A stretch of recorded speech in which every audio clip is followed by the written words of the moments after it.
Hello, good morning and welcome to Lords for another day of Inter-Services 2020 cricket here in London. As you join us in the April sunshine, I can report that the weather forecast is good, so we're set for a full day of action here. 3 matches for you, but as ever, things kick off with the MCC up against the UK Armed Forces women, and the toss for that took place slightly earlier. The MCC won that toss and elected to field. It is a match that the UCAF women lost by 60 runs last year, so can they bounce back from that defeat? To talk you through the game, let's join our commentary team led by Cy Hunter.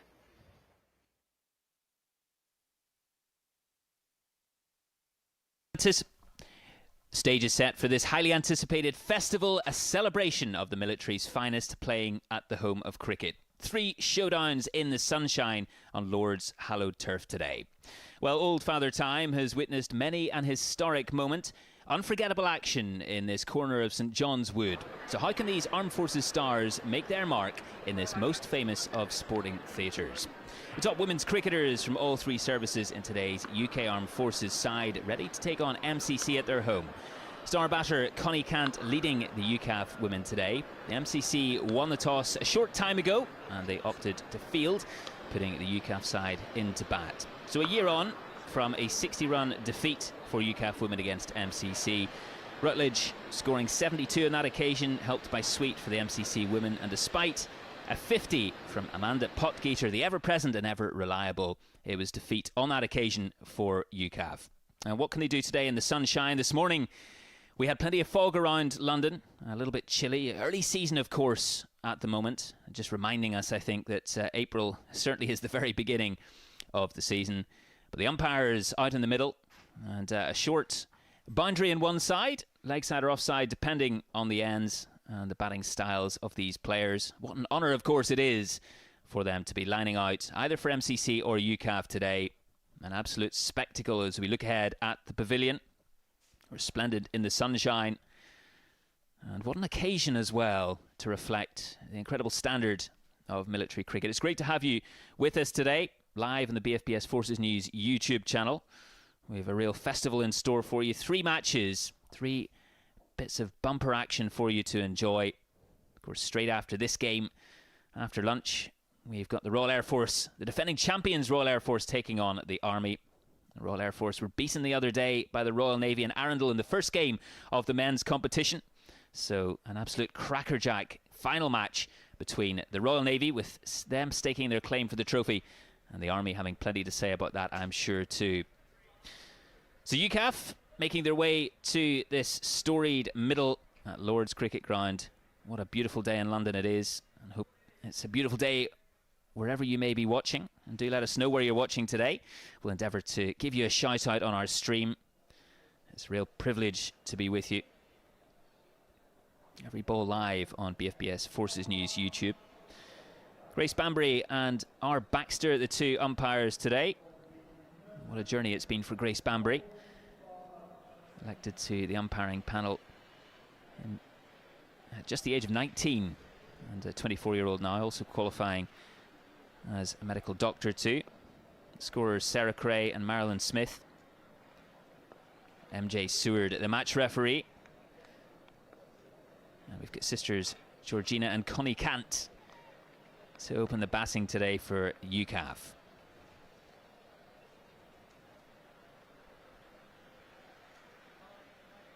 First ball rather short and pulled round the corner very strongly towards that leg side boundary. Down at fine leg it goes for 4 runs. What a way to open the account. And nicely tucked round the corner. Very short delivery first up. A tinge of green on that wicket, but that delivery not really testing a good length at all.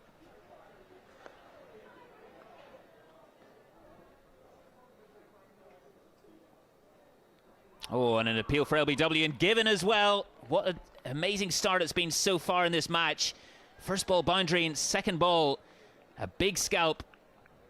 Trying to slog that into the stand, but rather the ball sneaking through, and the umpire no hesitation in the finger going up. And well, after that start, 4 runs on the board. What a wicket to get for MCC. It's exactly what they'll have been hoping for with this start. Of course, a bit of a loosener first up, but no mistake that time. Full and straight, getting right through, and LBW it went. So 4 for 1 the score. UCAF, of course, having been put into bat by MCC this morning. And Barbara Smith will be much happier about that, getting that wicket. So a little bit of early pressure on the military side.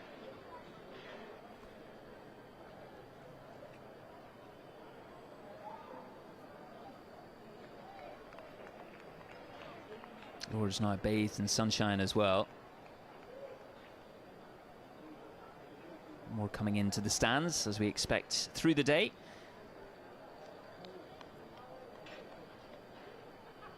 And Georgina Dean, the new batter. Barbara Smith comes in again. A little short, just outside the off stump. Dean trying to muscle that away, but just goes back to the bowler.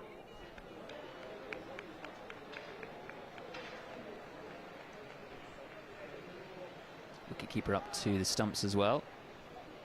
Slip in position.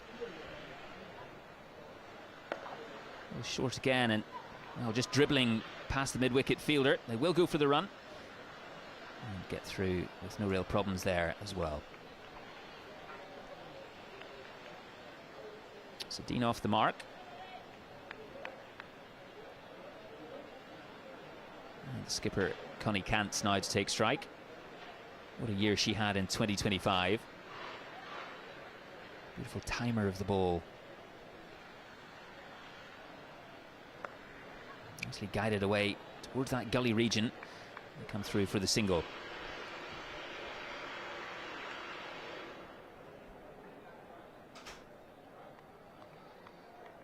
So that short boundary, of course, coming into play. It's interesting every year to see how it can influence the minds of those on strike, trying sometimes to manufacture shots that may not be there. Of course, a great scoring opportunity.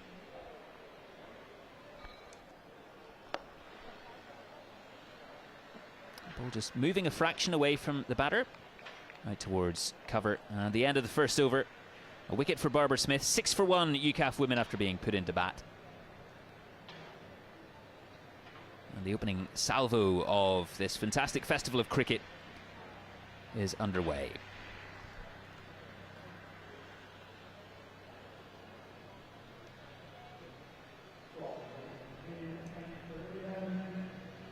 slip remains in position. Tyson from the pavilion end, it will be.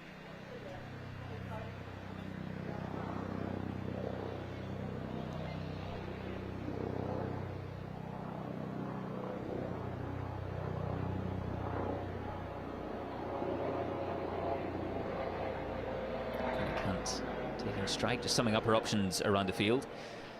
A fantastic array of strokes all around the ground. That's what we've come to expect from Connie Kant, often leading from the front.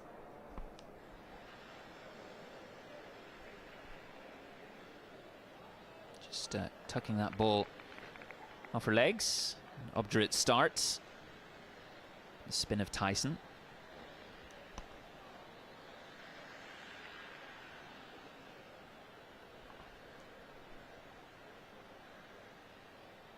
Oh, and an absolute beauty there, sneaking past the outside edge, missing the stumps too. Not really turning too much on that occasion.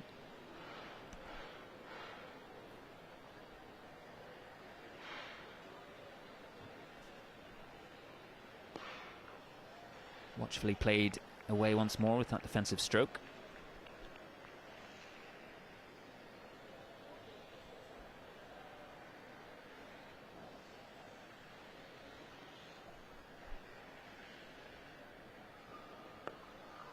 Nicely played out towards that sweeper on the short boundary, and they'll take the single. Well, we've seen in the past Connie Kant's perfectly happy to play herself in a little bit. She, of course, as humble as she is, realises the importance of keeping her wicket. She can bat for time, bat long.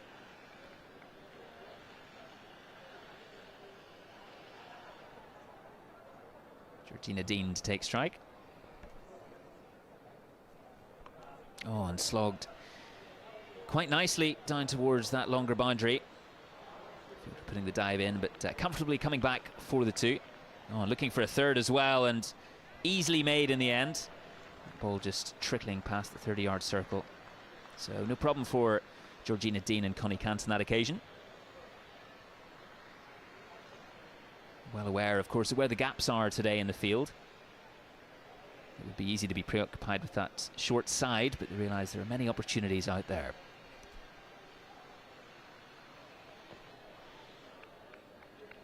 Watched pretty carefully again at the end of that Tyson over.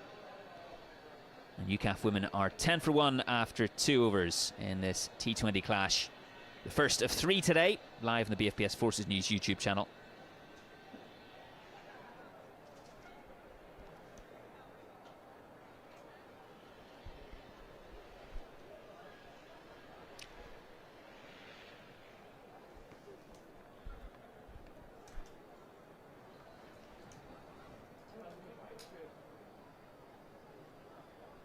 So Barbara Smith to continue.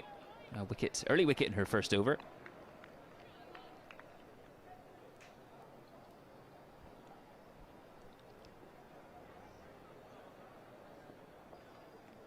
Oh, and that's gone wide.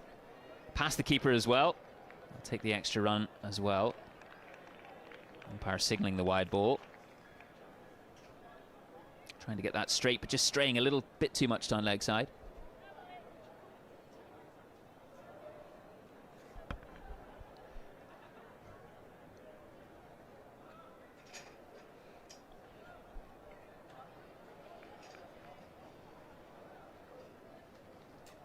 Barbara Smith comes in past the umpire again.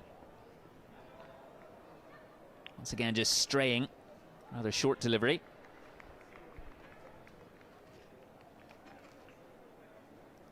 Another run added to the score.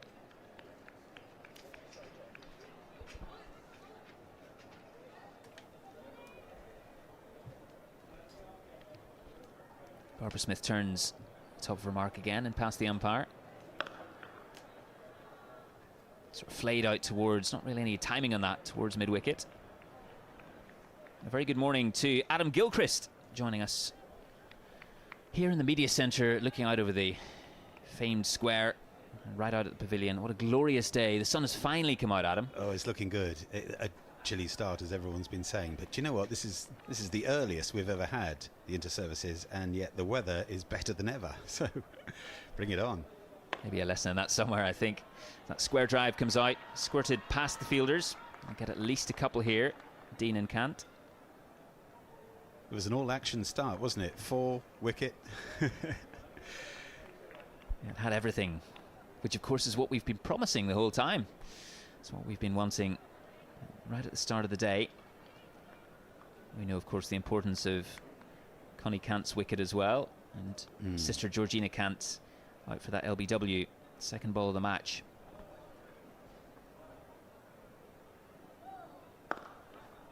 On a length, played out into the offside, no run. Yeah, 60-run defeat last year for UCAF Adams. They'll be well aware, of course, of the strength of MCC women. And through the years, of course, many different players representing them, some military players too. But a strong batting lineup for UCAF today. Oh, just going past slip, right out down towards the pavilion and the boundary rope. Went before. Just stopped short. And scampering through nicely. Had a good length delivery there. Finding the outside edge, but just evading slip. Difficult to tell, isn't it, what this pitch is, how it'll play. It's early in the season, and yet we've been seeing so many runs piled on, for instance, in the county championship. You know, it's 500s and 600s all over the place. So the early conditions don't seem to be affecting it. I guess it's down to the groundsman doing good work with the pitches. Absolutely. You say it's something of a misnomer, really, that April nipping around the ball on a green-tinged sort of wicket. April, May, early season conditions being good for bowling because, as you allude to, batsmen in the last few years of the county championship have been making hay this time of year. The pitch is a little slow, not really doing much with the ball. But April the 23rd, and there's not a single jumper between the players out there at the moment, so something's right with the conditions. That's a wide, well outside, off stump. It'll be bowled again. Either that or they are eternal optimists. Be doing plenty of warm-ups to keep them going, I think. Listen, there's always a bit of that in cricket. We've, you know, for those of us who've stood on the boundary in 3 jumpers, praying for the ball not to come to us. Yeah, this is completely different. That this could be high summer with a few more degrees, perhaps. Barbara Smith again, a little short and wide, and umpire signals. So, yeah, those memories of standing at point in an early season game and the ball feeling like an absolute razor blade as it comes to you. Yes, please don't hit it my way, please don't. 16 for 1, UCAF, after, what are we, 2.5 overs. So it's okay, but they haven't found their way quite yet, I guess. That short leg side as it stands in this over, boundary as well, Adam, is very tempting, of course, for the players. We saw that last year, didn't we? Yes, the temptation of the very short boundary on one side, which is why I guess the UCAF bowlers are trying to stick it outside off stump a little bit, certainly from the nursery end, just to avoid being swiped across. I don't know if we're going to see any reverse hitting. That might be coming into it a little bit along the way, because players will be desperate to give it a good old hoik to the very short boundary. What are we talking about? 30 yards, is it, roughly? Probably 30, I would say. 30 odd to the boundary 40. on one side, and about 70 to the boundary on the other side. It's a little lopsided, but you have to adapt your game, I guess. Oh, and that's an absolute perler. Getting through the gate, crashing into the stumps. And Tyson with her first wicket of the day. Dean trying to slog that out towards that longer side. And the ball beating the bat on that occasion. Yeah, it was a good old T20 hoik, wasn't it, across the line and to a straight one. Perhaps needed to play it through the shorter offside there, but it's easy to say from up here, of course. In our lovely seats overlooking the entire ground. Well, as Amanda Potgieter walks out to bat, she of course has good memories from many years of playing here, but last year scoring UCAF's sole half-century against MCC. On that occasion, UCAF bowled out for 106, chasing 167. She has an amazing record, over 2,000 runs, an average of approaching 52, head and shoulders above anyone else in the UCAF stats, and actually ahead of most of the MCC top batters as well. So yeah, she's somebody that UCAF will be looking to for an innings, but let's not heap too much pressure on. Don't want to jinx anything here. A multifaceted player as well, Amanda Potgieter. We know her power, we know her composure, and her ability to go through the gears, which I think we saw a lot of last year in that innings. 4 boundaries in that innings of 50. She had to be fairly obdurate as well. She'll have to be so again as Tyson comes in. A high score of 111 not out, that would be handy. I don't think there's quite enough time for it, but you never know.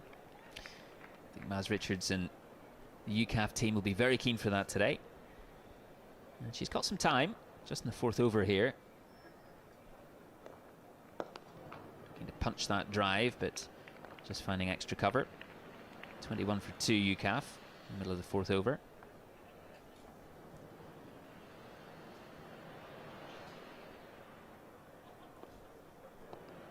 And just defended back up the pitch once again. They've done a glorious thing here at Lord's. They are rebuilding one small section of the ground next to the pavilion where the scoreboard used to be. So We heard we were coming.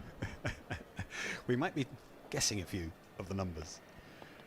There's a small scoreboard that's kind of replaced it to one side, but otherwise, yeah, we could have been completely in the dark. Well, a big thanks to Tech as well. Getting us equipped with all our monitors and various electronic means, because as you say, that renovation work going on. Nice view for those construction workers too. Yeah, there seems to be more viewing than working, but then that is the nature of construction workers, isn't it? Of course, the world over, we all like to point it out on pretty unfairly as well. Feels like you're just about to go out and tell them off, Adam. You have a word. They're too big for me. 22 for 2 after 4 overs. UCAF women. Amanda Potgieter new to the crease. Connie Kant still there. Connie Kant on that 2 off 8 balls. She's had to be quite watchful of this pressure that MCC are exerting. Change of bowler. Talib coming in. Nur Talib having taken 3 wickets for 17 runs in her 4 overs in this fixture last year. We're looking at pace. Is she a medium pacer? Indeed, she is. Be intrigued to see if anyone dare bowl spin from the nursery end with that short boundary, because it's maybe it just opens things up a little bit. Or maybe it's the temptation then. You lure people into the wrong shot. That's the thing. The bowlers themselves will know that they have a great opportunity, just in the same way the batsmen are trying to launch that into the stands. As Talib comes in.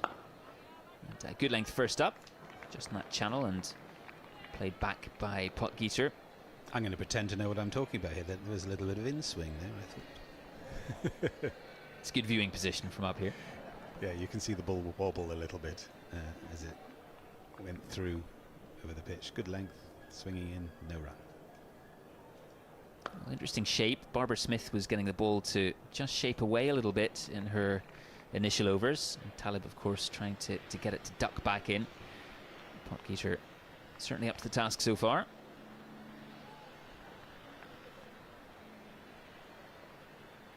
These two know that if they can stay in, they've got plenty of overs to work with later on. Oh, and a nice length, that one. Just taking a rather chunky outside edge. Once again, past that slip region. I say slip region, just one sole slipper in there. And they take 3 runs. That's a well taken 3 as well, because they took one on the throw basically, and that can be pretty chancy. And we're talking MCC players after all, who can throw the ball about a bit. And I saw them in practice; they were doing pretty well from distance, I mean. But they accomplished the 3 pretty safely in the end. Fuller from Talib this time, a bit wider as well. Kant missing the connection, taken by the keeper.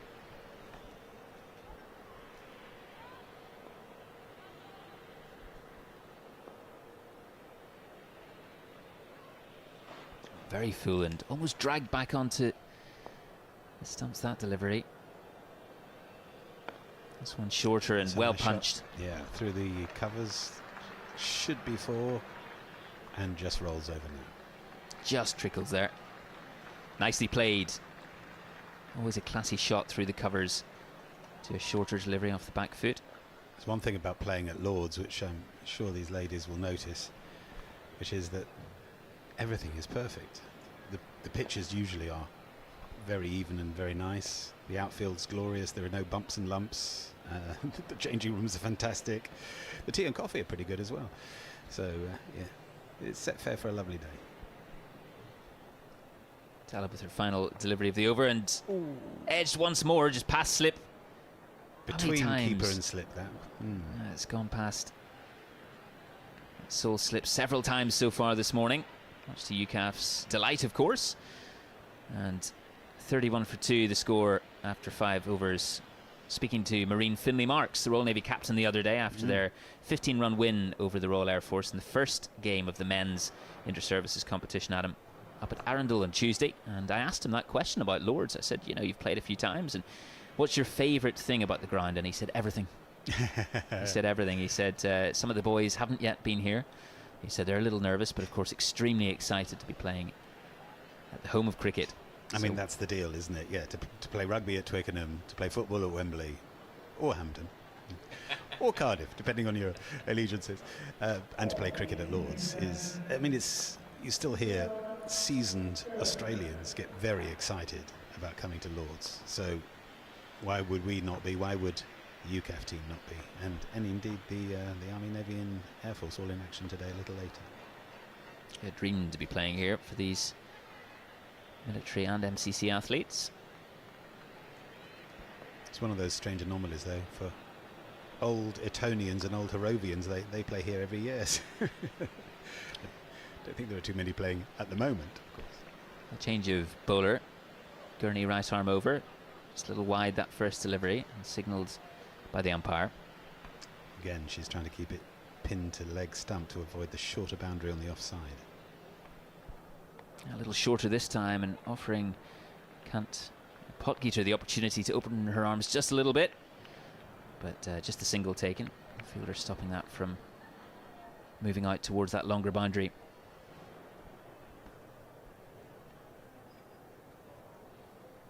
So here we do have a slower bowler who looks ripe to be hit, but you never quite know. Watchful on that occasion once more. A defensive shot from Connie Cant. Got an interesting action, hasn't she, this bowler? She sort of seems to double her wrist up as she flicks it forward. Yeah, a definite flick coming over there as she approaches the crease. I want to say Marylebone for those with a good memory. Remember him? He had a... How could you forget? He had a very interesting wristy action and was, of course, a gloriously successful bowler for the Sri Lankan men's team. A powerful pull shot there. Just a single taken.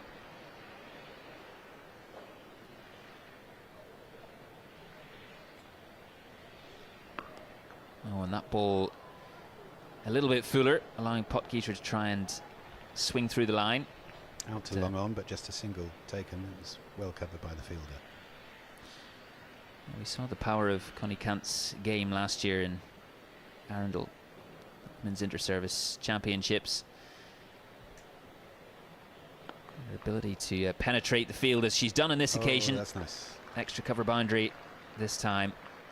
That short side being exploited rather nicely by the UCAF skipper.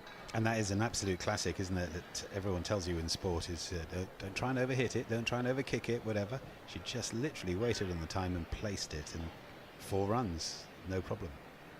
Beautiful bit of timing.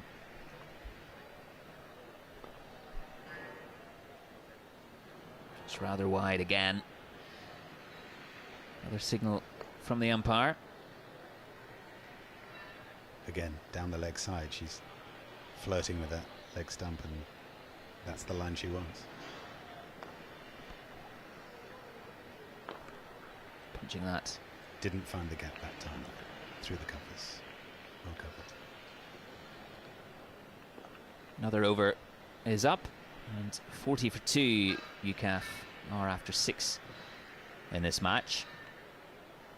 Losing the early wicket of Georgina Cant, and followed by Georgina Dean, the LBW in that first over. Barbara Smith taking the wicket, and Tyson getting first drop Dean.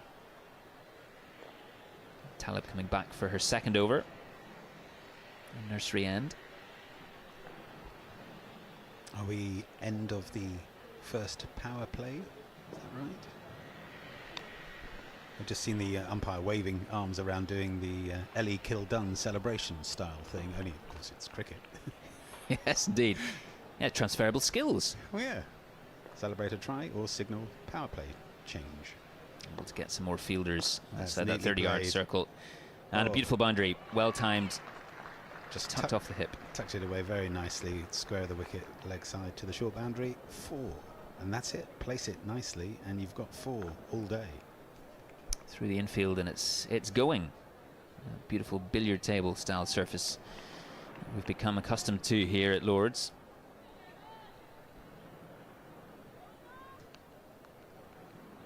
We're not going to start second guessing what a good score is, but I imagine they'll be thinking 150 plus. With that shorter boundary, you'd like to think they'll be aiming to exploit that more in the latter overs. Talib fairly tight there, a little straight, just thumping the pad of Potgieter. Well, the other day at Arundel in that first match of the men's competition, Royal Navy amassing 152 for 4, thanks to Ben Johnston's 83 from 47 deliveries. And interesting, at the halfway point, I asked Maureen Finlay-Marks, their skipper, at the end of the game, I said, were you happy with that? He said, yeah, we probably, had Ben stayed in, could have got a few more, maybe 170. But it was enough in the end anyway. It indeed was. 15-run win for the Royal Navy, getting the likes of Tom Shorthouse and Adam Fisher out. I think ended the RAF's hopes. 15 runs perhaps on the stats looks fairly close, but I think for a lot of the latter half of that RAF innings, the Royal Navy had it wrapped up. I think getting Tom Shorthouse for a duck is so rare, because he hits 50 practically every innings, so he'll be thinking about that at Lord's, I'm sure, thinking quite fancy proper knock. Two straight this time from Talib, going down the leg side. side. Past the keeper as well. Take the single on offer as well. Was that signalled as a wide? I think it was, wasn't it, ultimately?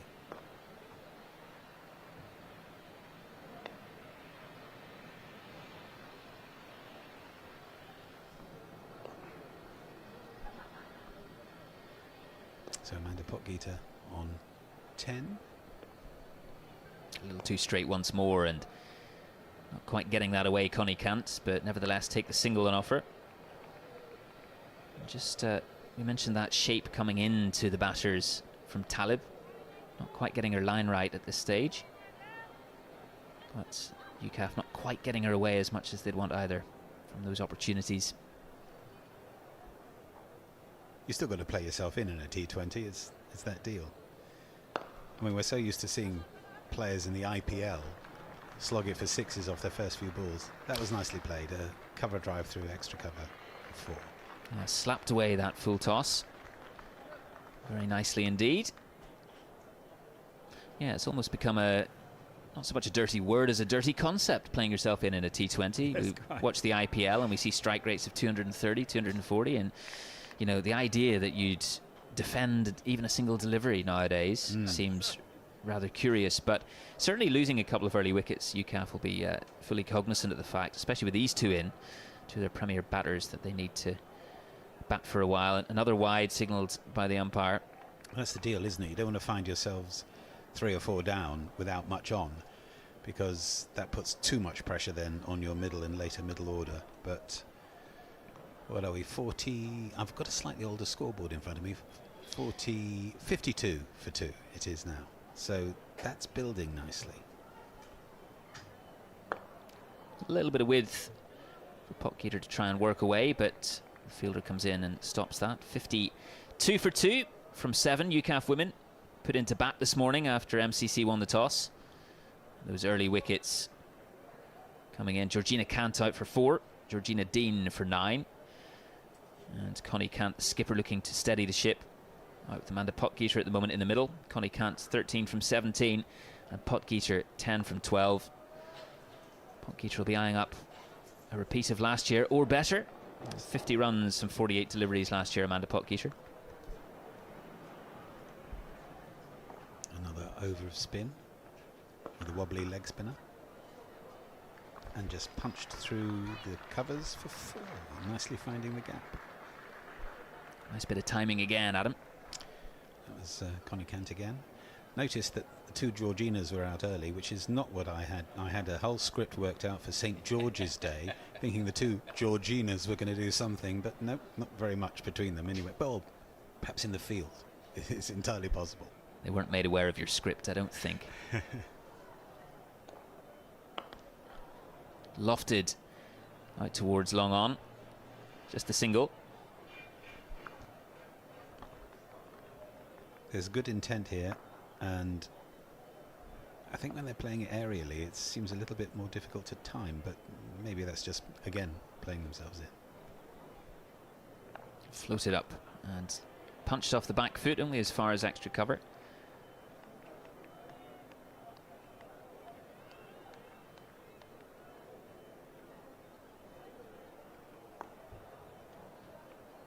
Floated again and pushed on the drive, just up to mid-off.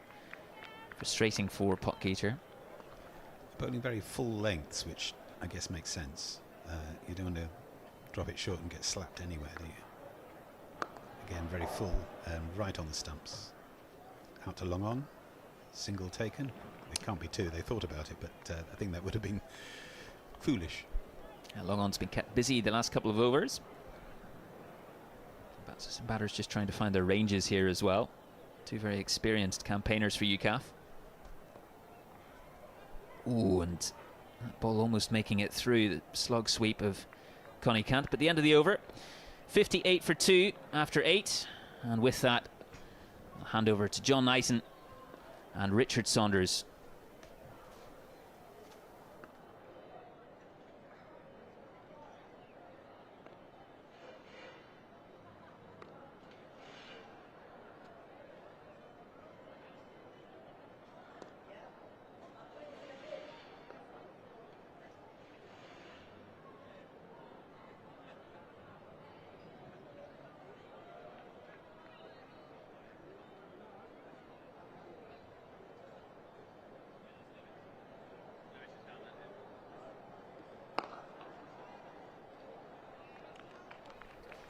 Yes, thank you very much indeed, Simon and Adam. And a very good morning to you from a sun-baked Lord's cricket ground here. What a fantastic opportunity it is for our military cricketers to play in this Inter-Services T20. I'm joined by Richard Saunders and also by Richard Isaacs as well, who's joining us. He's our statsman and has given us all these amazing statistics of this Inter-Services Championship so far. So as you can see, 58 for 2 is the score at the moment. 8.2 overs now completed of the UCAF innings so far. And well, Richard Saunders, first of all, very much representing the umpires today, aren't you? I think it's good to get an umpire's view of what's going on so far. What are you making of it so far? Well, first of all, good morning everyone, and thanks very much indeed for inviting me. Well, as always, it's a real pleasure to come to Lord's, and what a marvellous view we've got here. I was been fortunate enough to umpire here in this tournament 4 times. And it's an absolute pleasure to join your commentary team and hopefully put an umpire's input as required. Well, and Richard Isaacs as well. Richard, let me give you that other microphone there, and there's a set of headphones for you too as well, so that you can be listening to what we're saying. As another delivery comes in from Talib here, 0 for 25 so far are her figures from her overs so far. And Richard, I think it's fair to say that this partnership here between Connie Kent and Amanda Potgieter are very important for the UCAF team today. It's hugely important, especially after losing 2 wickets early, losing Georgie Kent, or Georgie Start as she is now, second ball, which was obviously disappointing. And then obviously the big hitting Georgia Dean, who's been in terrific form for UCAF for a number of years, but also played well in the game against Bradfield a couple of days ago. So this is a crucial partnership for UCAF if they are going to put a score on the board, which is going to matter, because that has been a bit of a fault, certainly last year when they were well beaten. Well, Talib comes in and bowls, and that's a straight drive down the pitch. I think it will be caught though by the fielder. So that's collected well by the fielder there for MCC. But another the run goes onto the board, and it's not just about hitting boundaries here. It's keeping that run rate going, isn't it? That's so important. Absolutely. Look for the singles when you can. Take every opportunity. And when you get the bad ball, try and put it away. A lot of talent in this MCC team. I've just been sort of looking down their biogs. There's a lot of talent there, but I imagine they'd quite like to have Amanda Potgieter in their team, because she's such a match winner, isn't potentially, and obviously going well at the moment. So that is the end of the 9th over, so we're nearly halfway through. So it's Gurney who's coming in though to bowl down. 0 for 15 so far. A thrash at it there from Connie Kant. Again, such an important player for the UCAF team here. Their captain, of course, been playing since 2015. Made her debut for UCAF then, but then as I think as a reservist, now very much a full-time soldier with the army. Potgieter just drives that back, and it's well collected by Gurney there. And Izzy Gurney from Bletchley. She comes in again. And it's another single. Just keeping this run's ticking over. Tell me a little bit, Richard, about the umpires today. You've been umpiring cricket for a very long time, haven't you? So just tell us about that. I qualified in 2011, and whilst I was still in the Royal Air Force, and I umpired military matches and also for the local civilian league. And I continue to umpire today, or still, down in the West of England Premier League, the league starts first weekend of May. But a very interesting point about Grace Bambury, who is the UCAF appointed umpire, the standing umpire at the moment. She qualified at the age of 16 while she was still at school. And at that age, she joined the ECB Young Officials programme, and was the youngest ever female to umpire at Lords, and she joined the women's professional panel in 2021. So she is a very accomplished umpire. That's a remarkable story, isn't it, for someone so young to want to get into umpiring, perhaps before they've even actually played the game. Absolutely. I mean, it shows dedication. She's obviously got a talent for it. She's umpired at most of the professional grounds in the country, and she's also done internationals.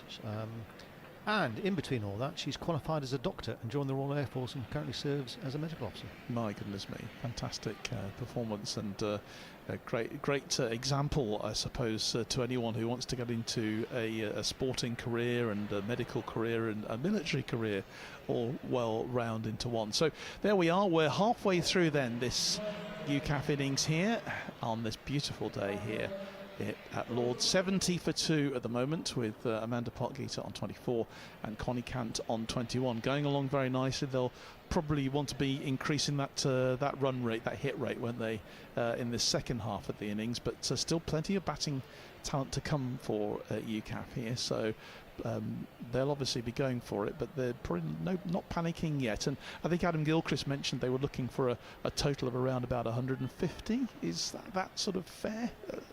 On this wicket, I've not actually been to see the wicket, but I think on this wicket, 150 looking like a good target to be aiming for. Anything above that will be going very well. Anything above 150 on this ground is normally pretty decent. Obviously, early season, the earliest inter-services we've ever had. Which is the first one ever to be played in April. So you never quite know. The wicket looks green with a very dark green tinge in the middle of it. So 150, I think, would be a very, very good score. Obviously, no Francesca Sweet from last year. Exactly. Well, Miranda Joycey has just started her session with the ball, and not a particularly brilliant start for Miranda there, giving away a wide in the first delivery, and that is a full toss, and well, it could have gone just about anywhere, but again, obviously we could call them looseners, I suppose, if we're going to be fair about this. Is that looseners or nerves? Possibly nerves. One or two, but which one it is?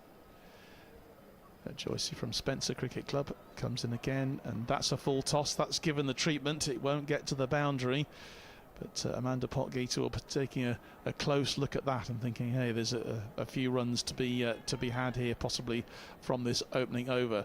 And of course, only one ball actually delivered so far. All the rest of them have been no balls or wides. So here she comes again. Oh, and that's a dreadfully wide delivery again. So another run goes onto the score. I mean, for UCAF, this is absolute manna from heaven. I think that pitched twice before the popping crease, so it should be a no ball.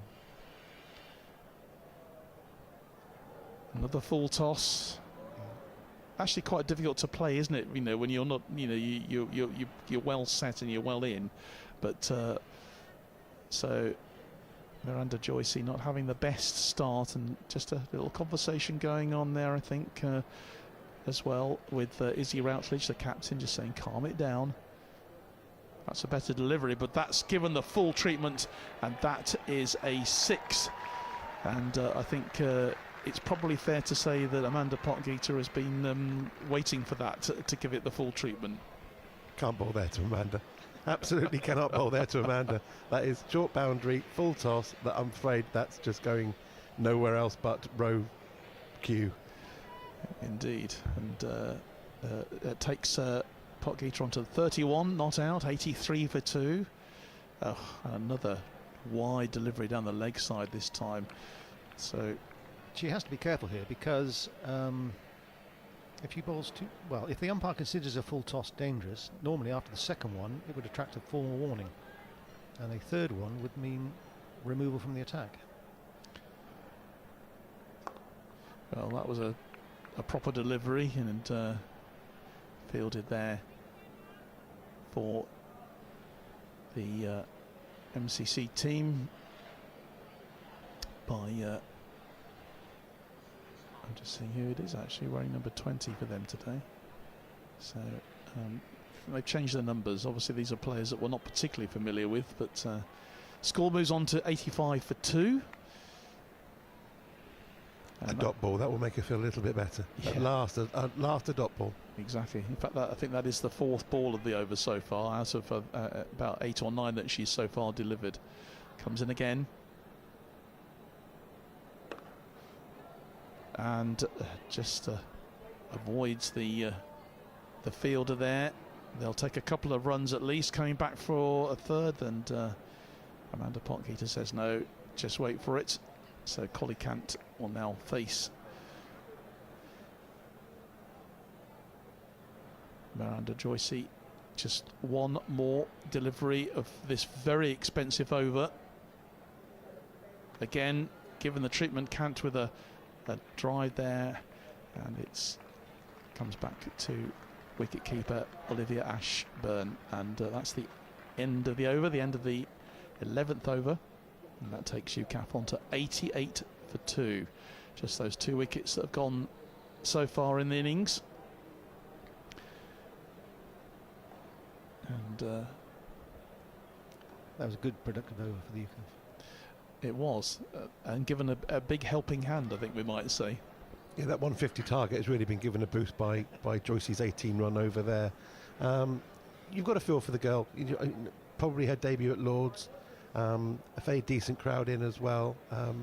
It is a challenge. My club played here in 2021, and I know the lads were absolutely petrified of playing here, just because it was such a big occasion, and it's Lord's. Absolutely. You just don't really know, do you, how that's going to be taken.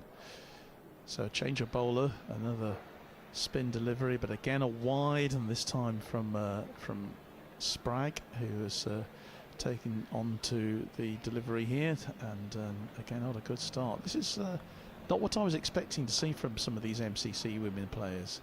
Again, given the full treatment, and that is surely going away.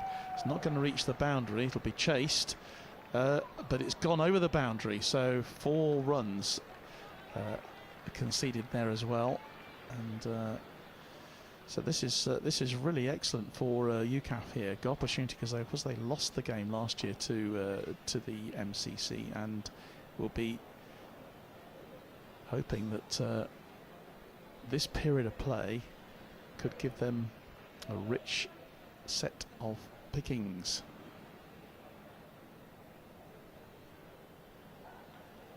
Sprague's delivery again. Just goes out onto the mid-off side. It's collected by Izzy Gurney. This is 2-1 to UCAF at the minute in this annual fixture. This is the fourth fixture. Obviously, one was rained out. UCAF won the first two, and MCC got one back last year. Sprague comes in, bowls again, and Amanda Potgieter watches it carefully. Just the single taken there takes her on to 33. With Kotkant following very nicely. She played herself in, obviously, the opener, the captain. She's on 30. Faces this one. That's another wide delivery. And this is proving almost unnecessarily expensive, isn't it, for MCC here? Yeah, extras in T20 are so expensive because you get the runs and another ball. Well, that's a dot ball, which Kotkant doesn't go for. Of course, the power play very much over now in this phase of the game. Kant faces it and again hits it very nicely out there to the square leg side.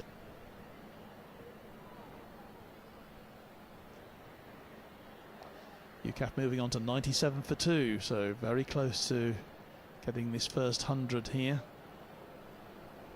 Potgieter to face again. Misses. Taken by keeper Olivia Ashburn. And that is the end of the 12th over. So 97 for 2 is the UCAF score. And Richard, thanks for furnishing us with all these extra statistics again. And we're always looking for new records, aren't we? I wonder if we're going to be seeing any new ones today. Well, you just never know. You never know in this on this day. It's always one of the highlights of the UCAF season. Obviously, playing here at Lords, it's always a great thrill. I was just looking to see Amanda's record in this fixture. She had 86 runs before today, with the only 50 for UCAF in the tournaments or in the previous 4 matches. Only her and Georgie have played all 4 matches, so they've both now played all 5. So veterans of the fixture. They are indeed, and Connie Cantor-Bob may be looking at her record. I think she's got the highest ever run score, hadn't she, in T20? 125 from 70 deliveries. That's an extraordinary performance. But talking of records, I mean, looking at Amanda Potgieter, I mean, 9,000 runs in service cricket she scored over the years, in an incredible career, really. And she had some time away, of course. 100 plus caps for 188. This is her 189th cap for UK, 70. Sorry, for the Army cricket, I should say, and her 74th UCAF cap today. Also pretty handy with the ball as well, I think. As Kant gets that one away, maybe not where she intended it to go, but a run's a run, and 98 for 2. Now moving on from Talib's second over. She is an incredible cricketer for UCAF and for Army over a number of years. She's not getting any younger, as are none of us, but she's still super fit and still loves her cricket. Going for the second run, which they make comfortably in the end. I wonder if Amanda will consider going into the umpiring field once she finishes playing, because it's always nice to have senior players, once they finish playing, move into the umpiring role. If it keeps her involved, then yes, to be honest with you. I know she's doing some coaching in Italy with her partner, so if she keeps her involved, yes, absolutely. Yeah, most of them seem to go into the coaching, which I can understand, but umpires are needed in the game as well, and as I said, it's nice to have these senior players, when they finish playing, have a go at umpiring. Well, Talib into her 4th over. So far conceded 32 runs.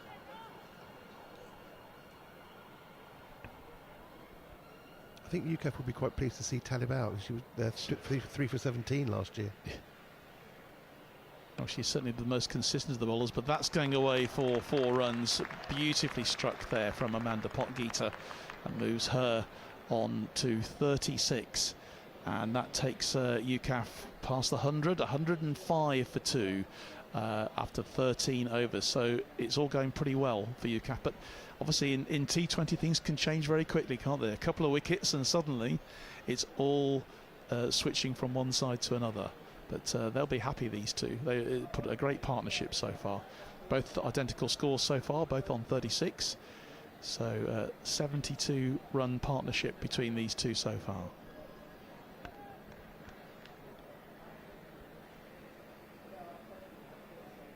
And you know, to score a 50 here at Lords, obviously Amanda's got one, and she's the only one for UCAF to have done so. So for Connie to do so as captain as well, I think that will be just probably a highlight of her career, I would say, along with that unbelievable 100 she scored in T20. Gillian Spragg, no number on her back, which slightly confused us, but she has come in and her first delivery. Standing by for the second then is Connie Cant. Well, is it through and is collected. This girl's bowling wouldn't get done in a 30, would it, in a speed camera?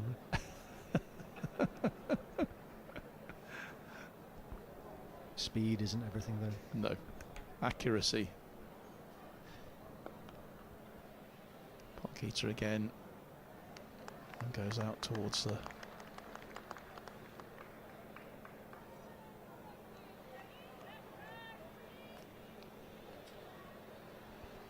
She'd definitely be right arm slow in the in categorisation of bowler. Ooh. Oh dear. Well, that's not good. He has another extra to go onto the list. That's a no ball. She's called. Yep. Just 2 wickets to fall so far. And that's another wide this time. So yes, another extra, taking UCAF on to 110. And of course, it's the extra balls as well they get as well. You know, it's not just the extra runs, but it's the extra opportunity from the extra deliveries. And that again, another wide. This is, I have to say, disappointing, isn't it? Because, you know, we're here at Lords, we're at the home of cricket, and this is disappointing bowling. Yeah, I mean, she was bowling quite a good line previously, and bowling with some guile, nice and loop to it. And that's yet another wide. So these are massive runs for UCAF here. Just so far, just 3 legitimate deliveries in this over. We've had 3 wides and a no ball. So this is like still a free hit there. It's still a free hit, yeah.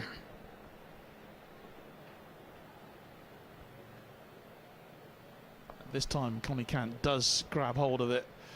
She's able to. They'll take 2. They'll come back for that. The second takes her on to 38. Sorry, to 39. Amanda Potgieter on 38. 114 for 2. Still 2 deliveries left of this over. Oh, and that's another wide as well. So no, it's a no ball. If it pitches off the cut strip, then it's a no ball.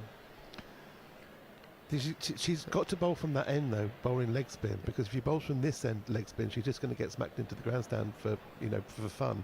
Well, to be fair, at the moment, and that's another no ball. Another no ball. So this is proving a very, very expensive over, without UCAF having to do anything. So the wave of the arms there. Just what she needs to do is just stop, take a breath, gather herself, and then start again.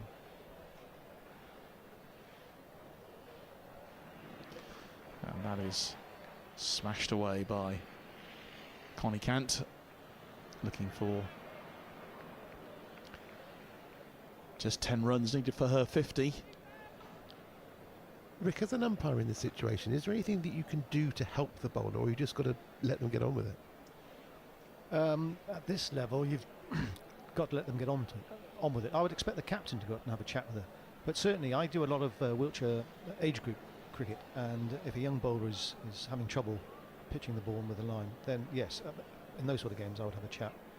And my advice is just take a breath, think about what you're doing, and instead of aiming at the stumps, aim at the wicketkeeper if the wicketkeeper stood up, because they're a bigger target.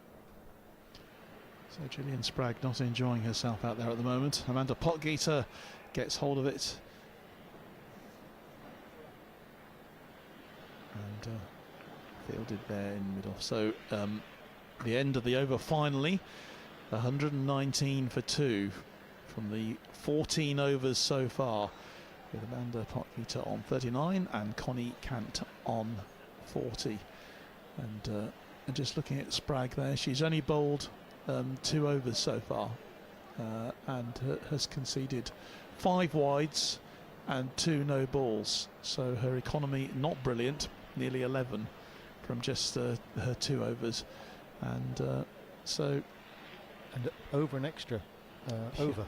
Yeah, basically that's in T20 it's unforgivable, isn't it? 14 overs gone, 27 extras in total. That's just 20, at least 20 too many in a T20 game. So we have a new bowler now. This is in fact, this is the opening bowler. It was Molly Barber-Smith coming in, and she'll be bowling her 3rd over, coming from this nursery end then. Gunnersbury player comes in. That's a decent delivery, which is I think very correctly left there by Amanda Potgieter. The fact they've got so many of these extras, it's taken the pressure off them in a way, hasn't it? You know, in the last 5 overs. Absolutely, absolutely. But I think the opening bowler coming back on is now going to steady the ship somewhat. Which is certainly what MCC need here. But that's gone wide again, and it's going to roll all the way down, is it, to the boundary? It's going to be collected, I think. No, it's gone there for 4. So again, isn't that what they call a commentator's curse? yes, probably. Steady the ship and then and leg side wide. And I suffer from those regularly and often, believe me, in whatever sport I'm talking about. But again, incredibly valuable runs for UCAF. The extras there, target goes up 14, 124, sorry, 124 for 2. It swung, it's just started swinging, and then it swung away even further. That was a good delivery. That's a good take. And a very good take from Ashburn there behind the stumps. That's probably the best delivery we've seen so far in this MCC innings, and it's taken Molly Barber-Smith a while, but that was a fine one. That was a super delivery, absolutely right on the spot, right exactly where you needed it. Great take from the keeper. Nothing that the vastly experienced Amanda could do about that. Well, she's taken that one again. I think it was off the pads, was it? You can see the umpire doing a soft signal. Yeah, leg by. Leg by. Yeah, most of the umpires will do a pre-signal. If it's going to be a run other than off the bat, they'll do a pre-signal to let the scorers know that it's going to be a bye, a leg bye, or whatever the case may be. As a scorer, we really actually appreciate it as well. Nodding, not so much. I was going to say, then we nod at you to let you know that we've seen your... You can nod as much as you like, Mr. Saunders, you can nod as much as you like. So Barber-Smith comes in again. This time Cant hits it away. And they'll just get the single. Actually, I think you're the only umpire the only scorer that I umpire for that doesn't like nodding, so I make a conscious effort not to nod at you. It is a bit of a standing joke between me and Rick and all the other UCAF umpires, to be honest, that nodding is not for me. Again, a good delivery, which found its way through. No run.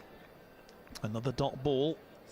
This is obviously a better over from Molly Barber-Smith. I was just explaining the reason we nod is to let the scorer know that we've seen their signal. But British argument is, where do we stop? And I accept that. You have to wave at your nod. You're learning all the time, obviously. Barber-Smith comes in again. Bowls. And that again, another fine delivery, which beats Amanda Potgieter outside her off stump there, and that is probably one of the best overs we've seen so far from the MCC. Apart from the wide, that's an absolutely great over. Apart from the wide, which obviously delivered basically the boundary as well. So the extras, 126 for 2. We have 5 overs left then, and this target of 150 very much in the grasp of UCAF here. They've only lost 2 wickets, remember.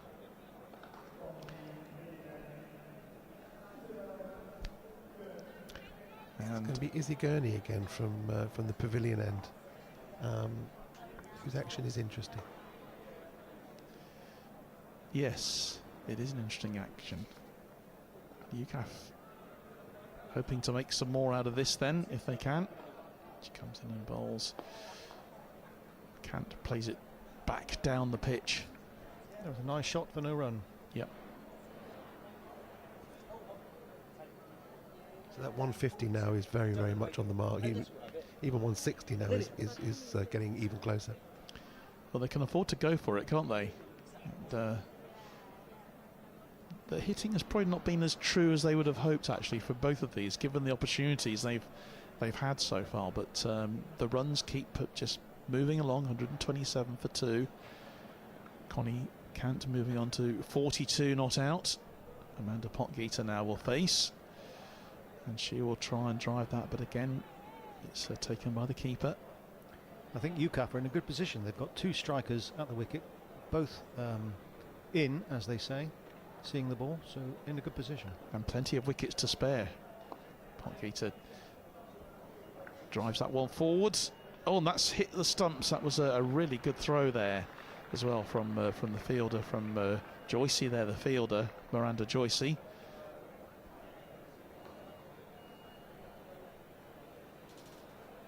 No appeal though, so she was clearly in, as the fielder saw. Yeah, but accurate, very accurate fielding.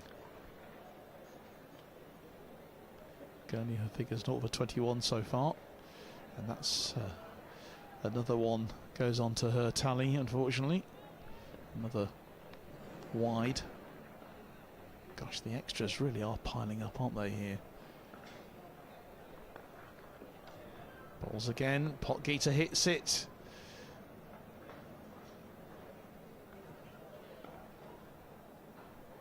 They come back for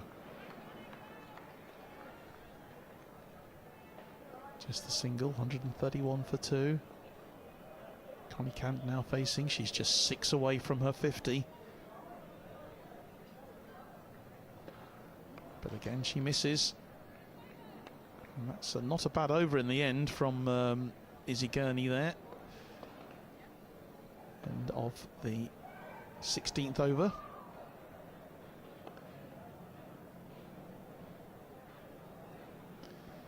And 129 for 2. So we have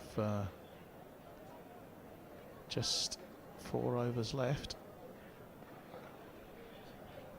Yes, 131 for 2. The scoreboard just needed to be adjusted slightly there. So 131 for 2 with 4 to come.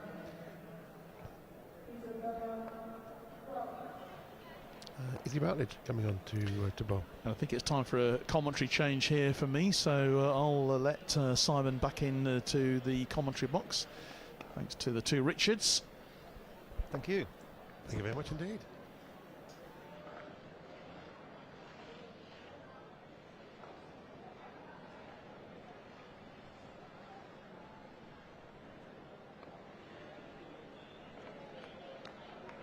Thank you, John. And this partnership continues to rumble on. Thanks also to Richard Isaacs, Richard Saunders. Ball squirting out towards that short boundary. The single taken. Into the 17th over.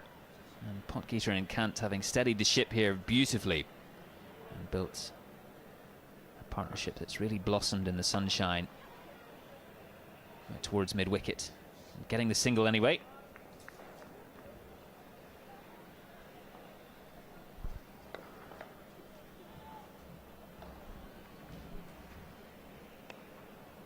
Routledge again. Ball just tapped down towards it's a sweeping fielder.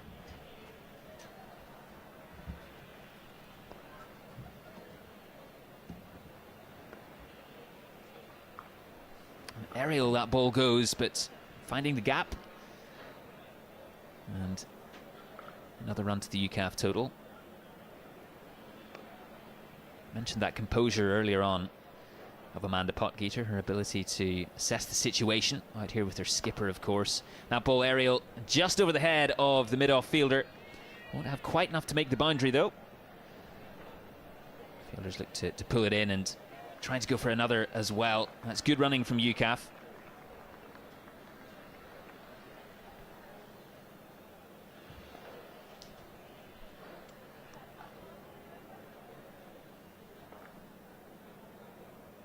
A very, very nice length from Rutledge. And a beautiful delivery as well to dismiss Connie Cant. Past the outside edge, top of off. And some lovely, lovely bowling from Rutledge. A big wicket, especially at this stage of the game, for MCC to get. Skipper dismissed, Connie Cant, for 46. Rutledge showing her fantastic abilities with the ball. Of course, score of a wonderful half-century in this fixture last year, 72 from 51 balls. So clearly a key member of this side. 138 for 3, the total for UCAF. 17 overs gone. Just 3 remaining in their innings. As Lois Thornton, the wicket-keeper, strolls to the crease for UCAF.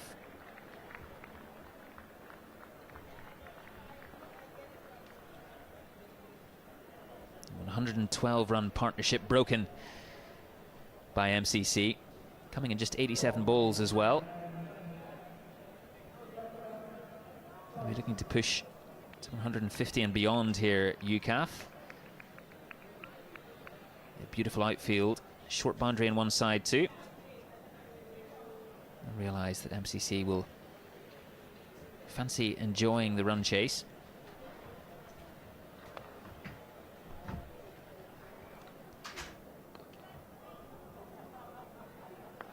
Tyson once more, just tucked off the pads by Potgieter. Brings Thornton on strike for her first delivery. A day we all hoped for in terms of the weather. Weather gods have been kind to us. The sunshine, despite some early fog. Bit of a nip with that breeze as well, as Thornton marks out her guard.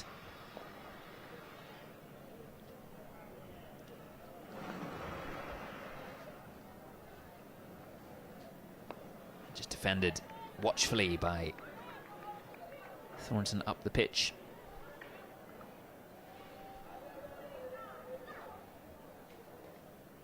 Tyson with that wicket of Georgina Dean earlier on. 1 for 6 her figures so far. Oh, and Thornton trying to power that ball into the leg side. Coming across the line, not making any connection. But thankfully, from her perspective, nothing to trouble the umpire there either.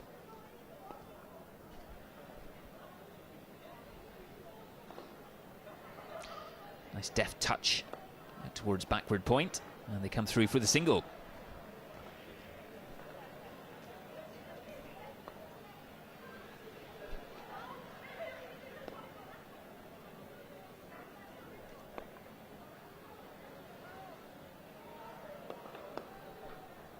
Ball played out into the offside. Comfortable run there. As more MCC members gather in the seats, bathe in sunshine in the pavilion. More in the stands around the ground as well, which is great to see. Tried to come across the line once more, Thornton. No contact made at the end of another over. Tyson takes her cap from the umpire, and 141 for 3, the score after 18 overs. UCAF put into bat by MCC this morning after they won the toss.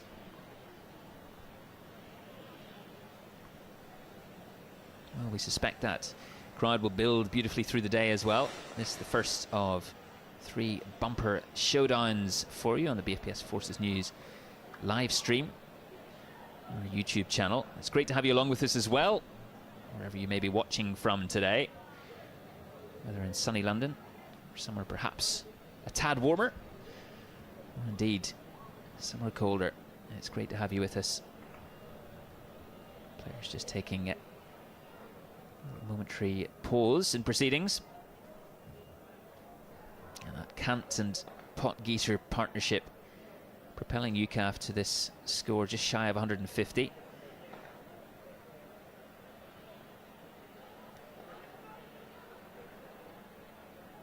Key for them that they try and make the most of the next 2 overs, the final ones of this innings.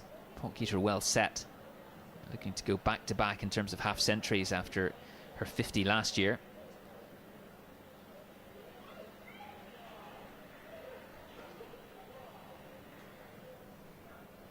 Thornton here just stretching what could be a bit of cramp.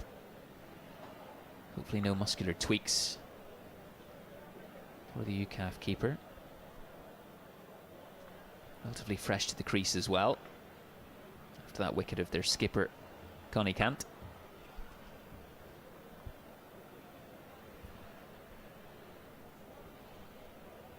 Some of the men's players taking a stroll around the boundary. The Army here, and Royal Navy and Air Force having played in Arundel on Tuesday. You can of course catch up with the highlights of that match at forcesnews.com, our website. You can also check out our YouTube channel.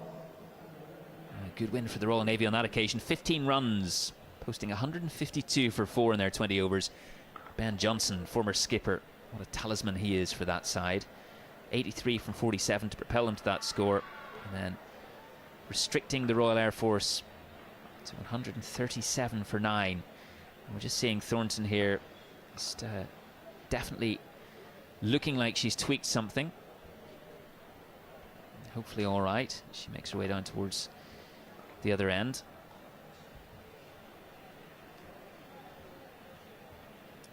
Welcome back to Adam Gilchrist on the mic.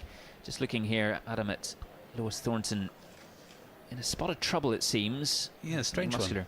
one. Yeah, she seemed to get hit at one stage, but I think it was the tangle she got it in before she got hit by the cricket ball itself. And yeah, I think there might be a little tweak in, I'm guessing, either thigh or groin, and she's hobbling all right, which is not good news for her. Also not good news for the momentum. They have played very well. A good score is on the cards, but they've not got away, have they, UCAF?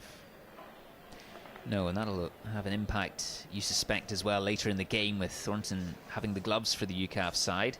So that, of course, will have a knock-on effect unless she's able to be seen to pretty quickly and is able to wear that off. But she's holding her quad. Yeah, she's straight off to the pavilion as well, so obviously an assessment and maybe a bit of treatment.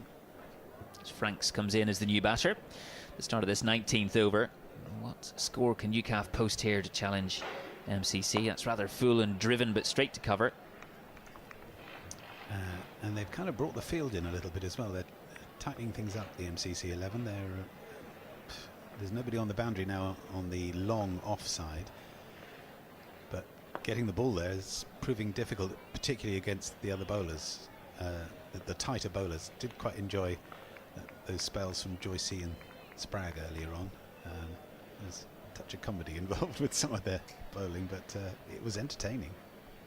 Of course, the challenge with that bowling sometimes is when you see balls, long hops and such wide deliveries. The challenge, of course, is keeping your composure as a batter and trying to actually time it. I think. Absolutely. Yeah, concentrating and thinking that not every ball can just be spanked there for you. You have to keep a watchful eye. Routledge comes in again, and that's nicely bowled by Routledge. Straight Gets through the gate, crashes into the stumps, and another wicket for MCC. So Franks unfortunately out for a duck, but very difficult because, of course, coming in with 10 balls remaining, you have to get on with it. I mean, we were talking about playing yourself in earlier. You can't play yourself in the 19th over as we now are, but 142 for 4 plus. Thornton retired. She wasn't out, was she? She was just retired injured. So, they could do with a bit of tonking here. I think they'd fancy another 12, 15 runs if they can get it. Big gap between bat and pad. Frank's bowled through the gate. But I think consciously on UCAF's minds will be ensuring that Amanda Potgieter is on strike for as many of these remaining deliveries as possible, as the vice-captain Emily Steele strolls to the wicket. Potgieter just giving her some advice as she makes her way to the crease. And remembering that Amanda Potgieter's average is, she's still about 10 runs short of that. So yeah, I can see absolutely 10 more for Potgieter, finishing not out, and the average is still preserved. She's quite a player. Absolutely, and a team player at that as well, as you say, with those averages. She'll be well aware of those sorts of stats, but at my word, she's been there for the team for many, many years, and she'll do what she can to get that total bumped up as much as possible. For the moment, Rutledge coming in 2 for 8, and a beautiful delivery, and that has looks as if it's gone straight through as well. Fantastic from Rutledge, absolutely brilliant bowling here at Lord's, and she's on a hat-trick. Yeah, that seemed to sneak through and hit the leg stump this time to a right-hander. Last time it was the leg stump to a left-hander, so I suppose that's accurate bowling all right. And is this just going to slow the UCAF train just a little bit? We're talking 12, 15 runs more. Maybe that's optimistic now. Maybe another 10 would be really handy. Keep having to readjust expectations, you feel, with those wickets, of course. We see what happens with run rates, don't we? And especially in the white ball game and short format matches around the world. And they keep pegging the run rate back, or the projected run rate with those wickets. But, well, Amanda Potgieter craving the strike, and I'm afraid she's still off it at the moment as Rush comes in. Hat-trick ball. For the hat-trick ball. There aren't suddenly 5 slips in a gully. It's still a T20 ODI field, which makes sense, really. There's a short cover, actually, short extra cover, just to tempt the batter. Ball's very full and watchfully defended. Kept out by Carly Rush for her first ball, so denies Rutledge the hat-trick, but my word, she's bowled well. 3 for 8, her figures so far.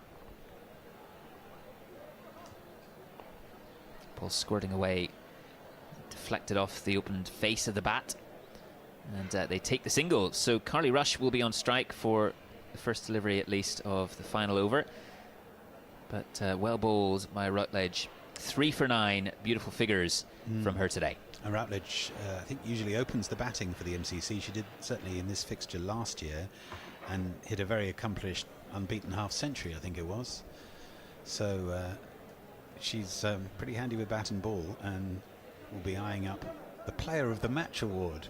I don't think it's a bottle of champagne and a large cheque.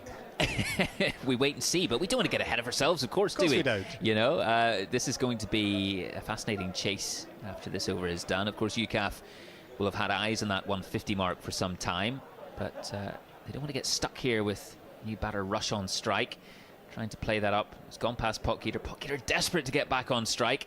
48 not out, Potgieter, and you feel she's their chance here, UCAF, of perhaps clearing that boundary rope, or at least reaching it. Yeah, again, very full bowling, right on the toes. A good swing, but it's up and high, and unfortunately missed. The mid-on came round, and it was just landing a little bit beyond her. So a safe single taken, and Amanda Potgieter's back on strike. It's what you could call an adventurous single, I think. Trying all sorts of aerial routes just to get one. But Potgieter, as you say, on strike. 4 balls remaining in this UCAF innings. Tyson comes in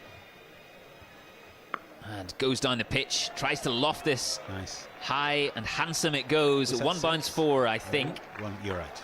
Just wait for the umpire, Grace Banbury, and yes, it is indeed 1 bounce 4. Lovely batting and a 50 celebrated with a raise of the bat from Potgieter. All around the ground, those who've come into all the stands and the pavilion with warm applause. What a player she is, and what a job she's doing for UCAF today. And one of the few times that she's managed to really time it and get it away down the ground. It was a lovely shot. Here she goes again and just plays this out towards mid-wicket. Takes the single on offer. You feel she may have just tried to soak up the last few deliveries, but she has faith in Rush. 2 balls to go. 149 for 5, but arguably the wrong player on strike. Tries to pull this round the corner. Fairly straight delivery. Umpire not interested in the appeal from Tyson. So last ball, 149 for 5. Can they just press on through 150? That's what UCAF will want. Ball just almost squirting off the inside edge, and actually beats the batter as well. I think it's another through, wicket. isn't it? Yeah. Whether she got a little thin inside edge or off a boot or something, but it ended up colliding with leg stump and is 6 wickets down, but not quite the 150. But a good score, goodish score, perhaps we should put it like that. A score certainly that gives them a chance of defending, and lovely to see MCC players one by one coming up to Amanda Potgieter to congratulate her on her half-century unbeaten 53. Amanda Potgieter, 54 deliveries. What a fantastic innings. Death taxes and Amanda Potgieter's half-centuries, it seems, Adam. She's ever dependable. A fantastic team player, and fantastic character in that side too. And waving her bat to applause from those in the pavilion and the members. She walks up those famous steps, and lovely, bathed in sunshine now. What a moment for her once again. No stranger to this type of feeling, but she'll be incredibly important in the run chase too with her bowling. Yeah, she's hit in her UCAF women's career 15 50s before today, so we'll chalk that down to 16 50s now, which is something else, and head and shoulders, and a bit more than that, above everyone else. Connie Kant next in the list, who hit a very accomplished 46 a little earlier on, and their stand of a century. We shouldn't forget they had to rebuild a bit.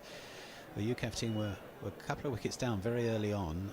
They 13 for 2, I think it was, at one stage, around about that, in the 3rd and 4th over, and they had to rebuild and just got to grips with it, played themselves in a bit, and then began to stroke it around. Never completely got away, but do you know what? It might be that kind of pitch where full length bowling on leg stump is tricky to get away. Well, early season conditions, we mentioned it earlier this morning that sometimes on these April wickets, of course, the pace isn't quite there. True. Pitches are a little slow, the ball isn't quite coming on as they'd like it to. It was mentioned, John Nyson was saying earlier about how these batters weren't quite timing it the way they'd perhaps like to, and taking advantage of all those opportunities on offer, especially with the short boundary inside. So it'll be interesting just with the run chase, and we know the likes of Amanda Potgieter's bowling, just thereabouts, always in a good area, challenging the batter. If they really want to take her on, they're going to take a risk. And the likes of Emily Steele will be important as well. Getting a bit of swing, you imagine, today. We've seen a little swing, perhaps with the breeze, Adam, today, from some of these bowlers, and a bit of variation as well. We've seen it shape out. We've seen a bit of inducking as well to the batters. Yeah, the breeze is definitely blowing across the ground a little bit. You can see in the flags, going from the tavern side towards the grandstand side, so across in front of the pavilion, if you like. And it does make a difference, particularly for those bowlers who drifted away, as we saw a little earlier with a couple of the MCC bowlers. Absolutely. Well, we're just going to go down to pitch side now, because Kath Brazier is down there in the sunshine.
Well, innings break here, 149 scored by UCAF for the loss of 6 wickets.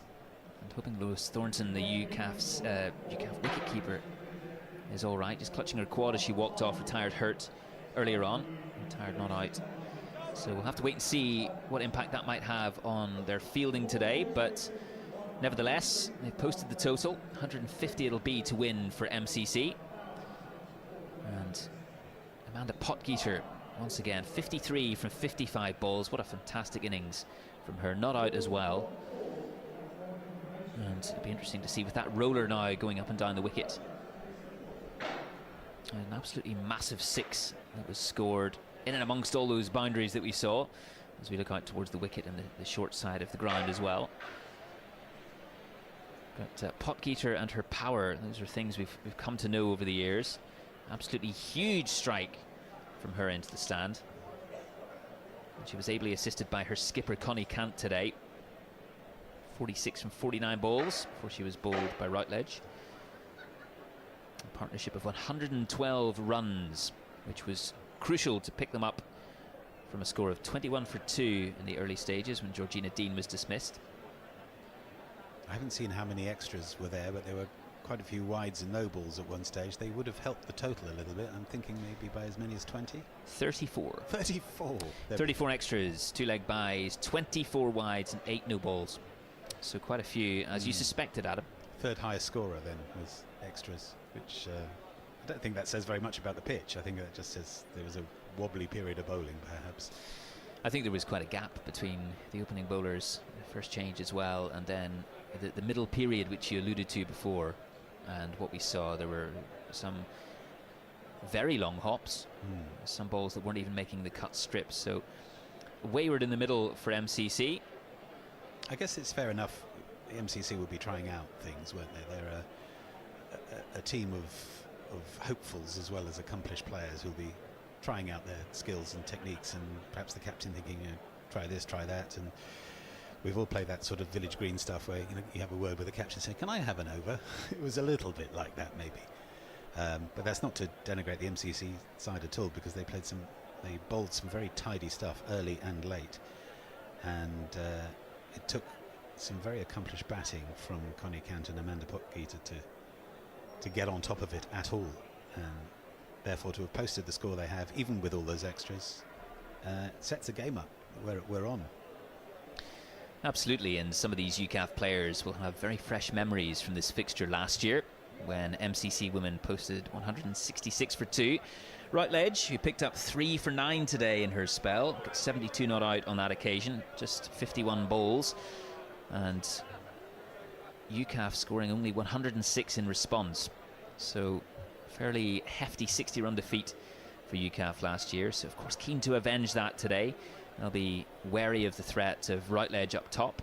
She opened the batting last year, and she and Sweet put on a very strong partnership. Sweet with 59 not out on that occasion. So they'll be well aware, UCAF, of the task at hand. But exciting to see what they do with ball in hand. Emily Steele, vice captain. We saw Molly Rebanks, skipper last year, bowl quite a bit in 2025, but not playing today. So yeah, we look forward to seeing how it goes for UCAF women. Just seeing out towards the boundary as the Army men, ahead of their 2 clashes this afternoon, get their photographs taken on the outfield. MCC women going towards the nets to have some final practice and some fielding drills as well for UCAF. Quite a few players just assembling there by the BFBS boards by the pavilion.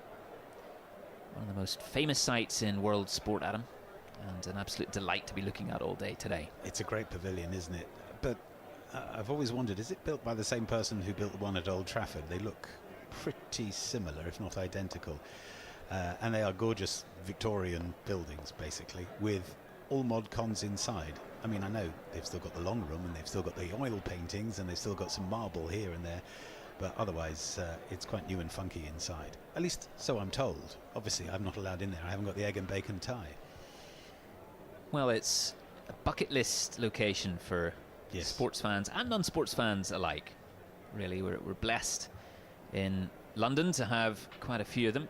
Wembley and Twickenham as well on the bill. And for these military players, what a delight it is. What an opportunity for them to showcase their skills on the big stage. The Army men with both their games here this year. The way the men's competition works, for anyone who doesn't know, is that on rotation each year one of the sides will have both their games here after the women's match. And of course this year, as I mentioned, it's the Army. And the RAF and Royal Navy playing the first match in Arundel, another spectacular spot for cricket on Tuesday. And quite a nice position for the Royal Navy to be in, having won that game. True. Obviously looking ahead to the final match of the day, which they're involved in, but able to watch their Army rivals as they take on the Royal Air Force in the second of today's games, of course live with us as well. Yeah, you guess you could sort of overread things if you're not careful. They must know already a fair bit about the opposition today. But the Army will certainly want to impress in the first match, a bit of confidence in their players, get a victory and then set things up. And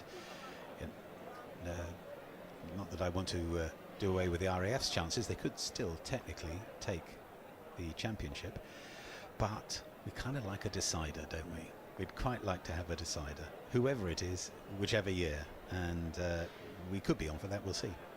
We always like a bit of drama in these inter-service competitions, as you say, whether it's final ball, final over, perhaps a match-winning knock towards the end. It's always fantastic. We saw in the women's T20 inter-services competition last year in Arundel in June. My word, the Royal Air Force coming so close to defeating the Army. Not quite on that occasion. I think it came down to the penultimate ball, but my word, that drama, if we're in for some of that today at least, well, it's a real treat for you watching and for us bringing this coverage to you on the BFBS Forces News YouTube channel. For all those in the ground as well. It's a great day out, isn't it? In the sunshine at Lord's, 3 bumper games. Especially having got here through a tube strike. I've heard quite a few people moaning about the traffic outside, whether they were in a bus or taxi or trying to drive themselves, or in some cases just braving the tubes. They've sort of began well, but they're going to peter out, and so there are a lot of people here thinking, I wonder how I will get home. No idea. Just enjoy the cricket in the meantime. Another fantastic feature, of course, here at Lord's, that bell being rung just before play begins, 5 minutes before these sides go at it again for MCC's innings. 150 score to get for them to win today. Which I can tell you is 7.5 and over. You're welcome. You've done your homework. You've done your mental maths, I can think, divide Adam. I think 50 by 20, yeah. You've spent long enough watching cricket to know that that's a fairly straightforward calculation. But nonetheless, appreciative of the fact you brought it to us. And the Royal Air Force men now lining out for their photographs. Adam Fisher, the skipper again. We'll have great memories of lifting that trophy as the sun was going down at the end of day last year. They need other results to go their way, really. They need the Royal Navy to lose their game to the Army, and they need to beat the Army to have a chance, you'd say, of attaining that trophy. Yeah, that's the one where we all get our calculators out and try to work out net run rate and have to give up and wait for the official announcement, if it goes that way. I think it did that a couple of years ago, certainly. Was it calculator time last year? I think there certainly were moments. Yeah. There were moments where we had to calculate the standings, really. I think it's what happens as well, isn't it, when you just have 3 games in a competition. So there's not much variance in terms of where the teams come in the standings. But run rate, of course, always on the players' minds, and it seems that every year with not just the advent of greater T20 skills, but I think the bigger hits from players as well. We're constantly having to adjust our expectations, aren't we, in terms of run rates and what's acceptable, what's perhaps a par score. Yeah. And this, as you mentioned, Adam, earlier in the day, being an early season match, trying to gauge the wicket, well, you'd be a brave man to predict some of those scores as well, wouldn't you? Absolutely, yeah, exactly. And again, if you take one competition compared with another, then you're barking up the wrong tree, because the pitch changes, the conditions change, the opposition changes, and the fielding skills as well are going to be important here. To protect a short boundary, to patrol the longer boundary, it could be down to those tight little 1s and 2s, or stopping the 1s becoming 2s could be absolutely crucial. Well, the players from UCAF make their way onto the field, waiting for those MCC batters to come out as well. And time now to hand over to John Knighton, who's got with him Avinash Savjani from MCC, and what a chase we have in store.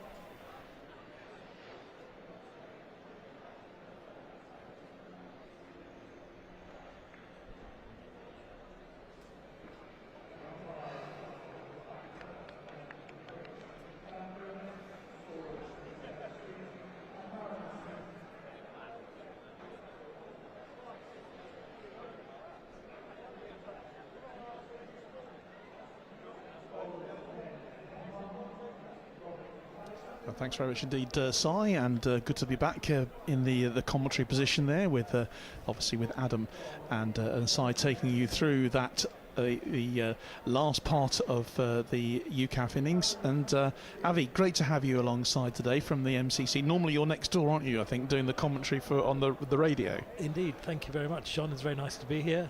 Yes, we normally provide the ball-by-ball audio commentary from box number 5. What a match we've got on now. Well, it's a nice round figure. I suppose you could say that MCC need to win this game. They need 150 and an average of 7.5 per over. But UCAF are going to make this quite difficult for them, I think. And we'll just see how we get going with Steele coming in to deliver the first one, and straight away runs on the board for MCC as they go chasing here with Routledge and Wilson. And already we've seen how good the UCAS player Izzy Routledge is, a captain. She took 3 for 9, which was the best bowling performance really from the MCC, but very disappointing bowling from them overall. It was, and I think really Routledge should have come on a little earlier, because when she came on she was just so good, and she took control really of the innings, didn't she? She certainly did. I think those extras sort of midway through the innings cost MCC a lot. They did, and it could well be lead to a successful conclusion for UCAF today. But still with her third delivery coming in now, which again is dealt with by Wilson. Both of them have 1, and so that's the fourth delivery of this reply innings. Really great performance though. Obviously the extras I think were the third highest score in the UCAF innings today, but fantastic performance from Amanda Potgieter, getting 53 not out, adding to she's a bit of a dynasty, isn't she, really, in terms of what she's achieved in military and indeed international women's cricket.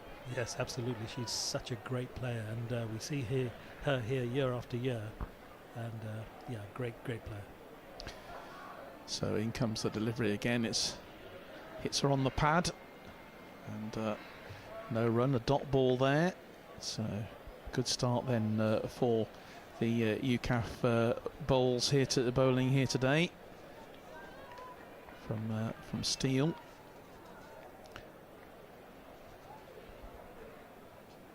She comes in once again.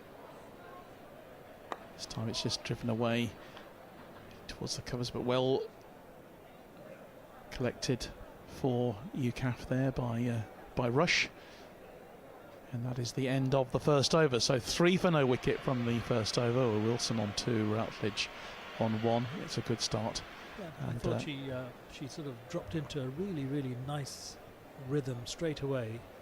The length was perfect. The line, the first over here is never easy, and that was really good.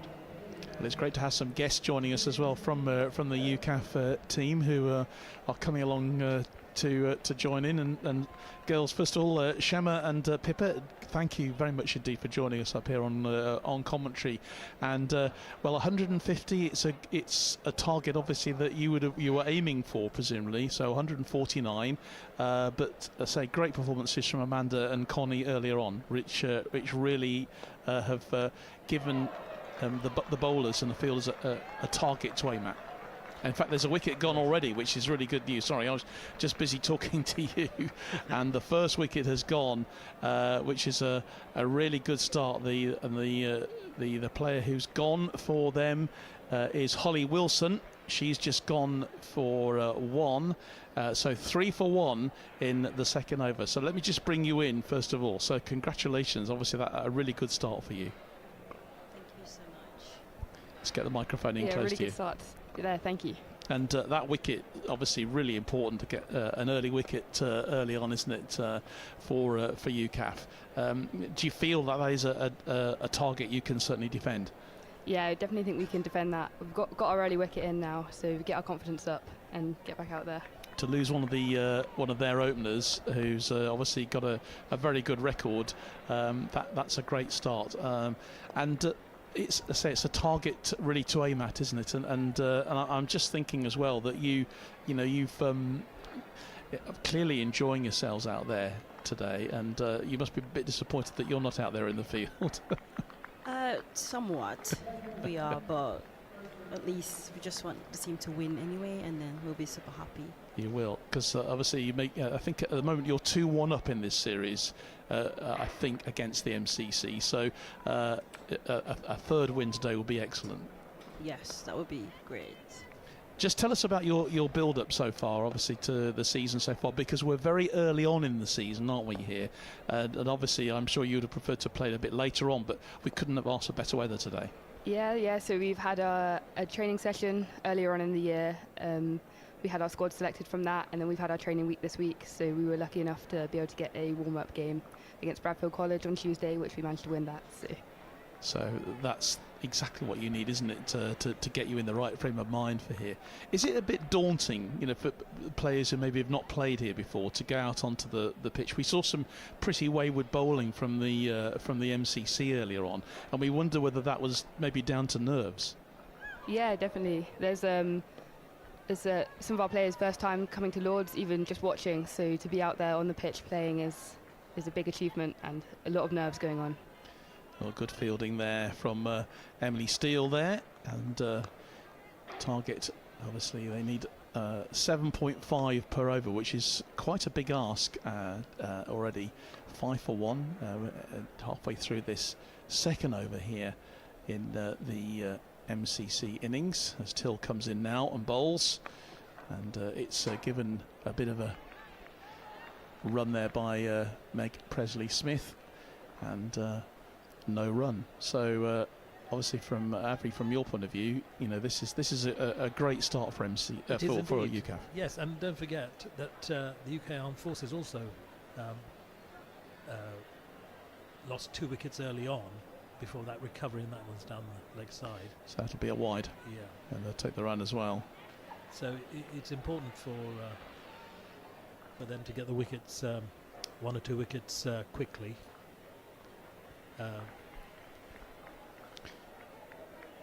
What's been so you obviously you had that initial early victory in your build-up, but not a huge amount of opportunities to really get out and play, is it, so far this season?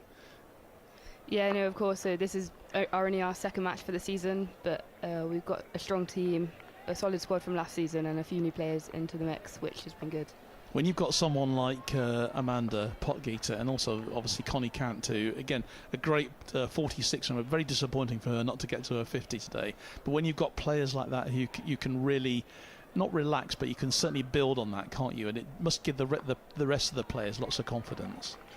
To be honest, it does, because then they are the backbone of UCAF, I would say. So, and they went out and they did really good, and they set the pace for the rest of the team. So I would say, yeah, it's good to have them. You talked about training this week, so obviously you're all based in different parts of the country. Where does the training take place? So it depends on where. So we normally train a day before and then play a match after. Right. So it depends on where we are playing the match. Right. That's where we normally train. So that's the end of the second over there, and the score has moved on to 7 for 1. Presley-Smith on 2, and important for MCC, of course, Izzy Routledge, the captain. She's got to put in a captain's performance for them. UCAF desperate to get this second wicket. That was a really good delivery there as well. Came in from Steele there to give the not really a huge amount of opportunity. But they just get the single there, don't they? So Presley-Smith moves on to 3, Routledge on to 1. Oh, that's a good delivery again. There's an appeal going up, but the umpire says no. Gosh, that was close, wasn't it? Yeah, definitely. I thought that might have been a wicket there. Yeah, just maybe the umpire thought it might just be going down leg side. I'm not sure. Yeah, we can... yeah, it was just down the leg side, wasn't it? Just sort of checking on the replay. The delivery comes in straight down the ground, and that's not going to be stopped. That's going to go for 4 runs. The first boundary of the MCC innings, takes them to 12 for 1, and it was a lovely hit there from the captain, from Izzy Routledge, and that would be what a scalp that would be, wouldn't it, for UCAF if you can get her out earlier on? Yeah, definitely. If we can get out their stronger batsmen, hopefully we can win the game. So Steele just waiting then to deliver her 4th ball of this over. Again, it's a good delivery, and it goes outside to square leg, and it is back in for just the single. And UCAF will be happy not to concede too many others. You've got this short boundary on this side. If a batter can get in, then they can really start making hay, can't they? Well, with the opportunities that might come their way. So good bowling at this stage is really important. Again, another fine delivery there from Steele, which is not gained at all by the MCC team. It's interesting sort of reading the MCC biogs as well, because literally they come from all over the country, don't they, to play? They do indeed, yes. And a couple of playing members in there as well.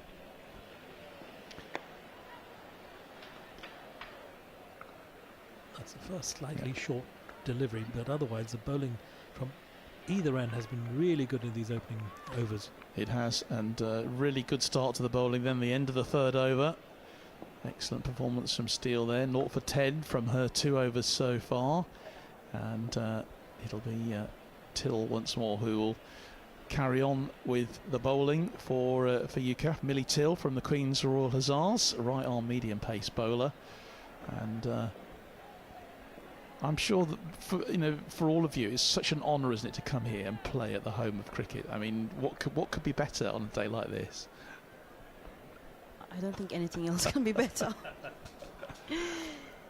This is such a privilege, and it will always be for the old players and the new players coming in as well. I mean, Shema, you're used to playing obviously international cricket, aren't you? And when you go back to the Caribbean and play, and but to be able to play here, I'm sure you are the envy of many of your colleagues. I know, they're so jealous. Definitely. Well, there's one day maybe they'll come out and play here too, but you're representing the military today, which is fantastic. And so the second delivery of this 4th over. So once again Till comes in, and again long, well hit delivery, and Presley Smith can't get that one away.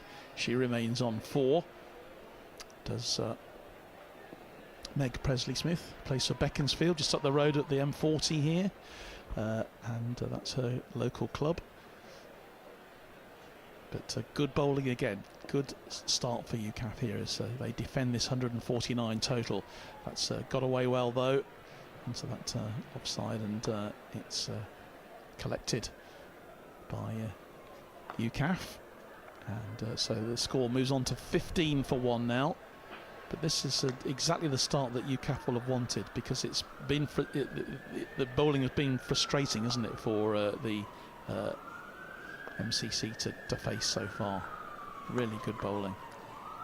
Yes, I mean they will be very happy with this start, the UK Armed Forces. Slight misfield there, perhaps. That ball really should have been stopped, but they'll be very happy with this start. You can see that the MCC are feeling the pressure with a couple of the shots that they've played. They need to keep that scoreboard moving, but it's really controlled bowling, and I suppose we'll have to see whether these two carry on or whether we'll see a change of bowling now. It is possible. Maybe they're looking to find a way through, but so far strength in the bowling as Till comes in again. She's taken that first wicket, of course, for 1 for 9.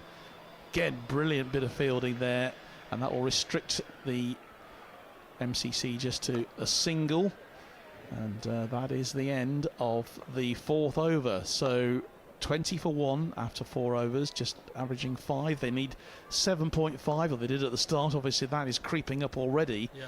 So ladies, you'll be delighted with the start that your colleagues have made so far. Of course we are. I hope it would remain that way throughout the innings. Another couple of wickets, so would go down quite nicely, wouldn't they? I think quite apart from the very tight bowling, the standout feature has also been the fielding in those first few overs. It's been very sharp. Everybody's straight onto the ball, and it's very impressive. Change of bowling coming up. And in this power play, of course, as well, very important for the batting team, isn't it, to be able to make some inroads. But keeping it with Steele bowling again, her third over.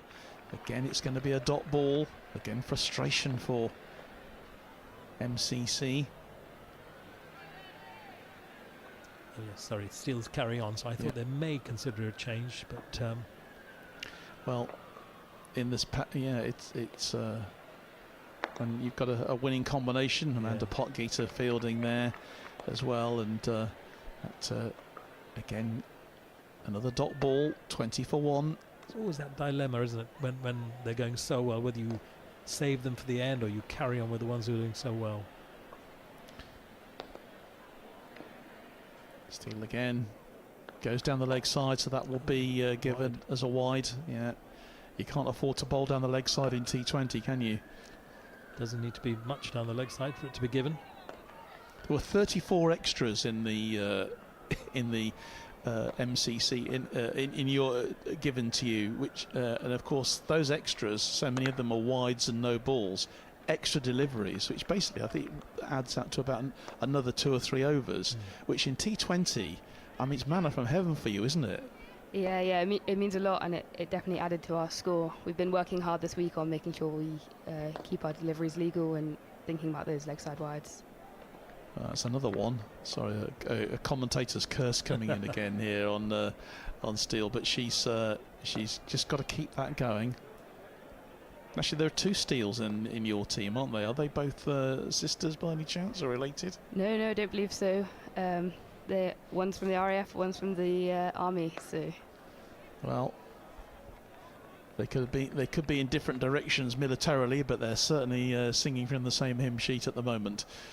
22 for 1. 4.4 overs completed here so far of the reply from MCC. And don't forget, we've got the 2 further men's games to come following this. The Army will take on the RAF, their opening game here at Lords. The RAF, of course, beaten by the Royal Navy at Arundel on Tuesday, in what was a terrific performance from the senior service, which gives them obviously a chance of winning the men's title. But focusing very much on the women's game at the moment. Steele comes in again, and that beats the batter just outside the off stump, and that is the end of the 5th over. 23 for 1, chasing of course 150 to win, so they're a quarter of their way through the innings. But the great thing about T20, and obviously we're speaking totally as neutrals here, although we're kind of supporting UCAF, he says quietly, that things can change very quickly in this form of the game, can't they? It can, but that's why I love this format of the game. It's just fast-paced, and you just never know what would happen. Absolutely right. So another third over then coming in from Millie Till, second lieutenant, and again she's bowled very, very efficiently so far and has taken that first wicket. Got the first wicket that went today, and comes in again. Straight down the ground this time. That's going to be it. The real chase is going to be on there for UCAF, for Connie Kant. She makes it. Great bit of fielding on the boundary, and saves the 4. I think they'd have taken 3 out of that, wouldn't they? So it was an extra run saved. All counts. Routledge moves on to 13. Presley Smith on 5. And that's been the difference, really, the difference in fielding. It's very sharp compared to the MCC fielding earlier on. Opens her shoulders, and that has gone for 4 runs this time. That was a lovely shot there from Routledge there. She moves on to 17 and 29 for 1. That was probably the first loose delivery we've seen. Just going to say, yeah, slightly short. First time really that Till has come up short. And that just goes to show that anything is going to be dealt with, which is why the UCAF have just got to keep this this level of bowling and fielding in place. Certainly at the end of the power play. So we've got what this will be the end of the power play, won't it? At the end of this over. Till comes in again. Flicked away onto the offside. Will be collected inside by Rush. She comes in and eventually finds her way through. So 31 for 1. Score creeping up with Routledge on 19, Presley Smith on 5. Izzy Routledge, no stranger to playing here from Middlesex, of course. Knows this ground pretty well. That's a lovely Nice flick shot. forward, beautifully done into the covers, and it's well fielded. Yes, I mean, she's the danger batter, really, Routledge, and the UK Armed Forces will be targeting her wicket.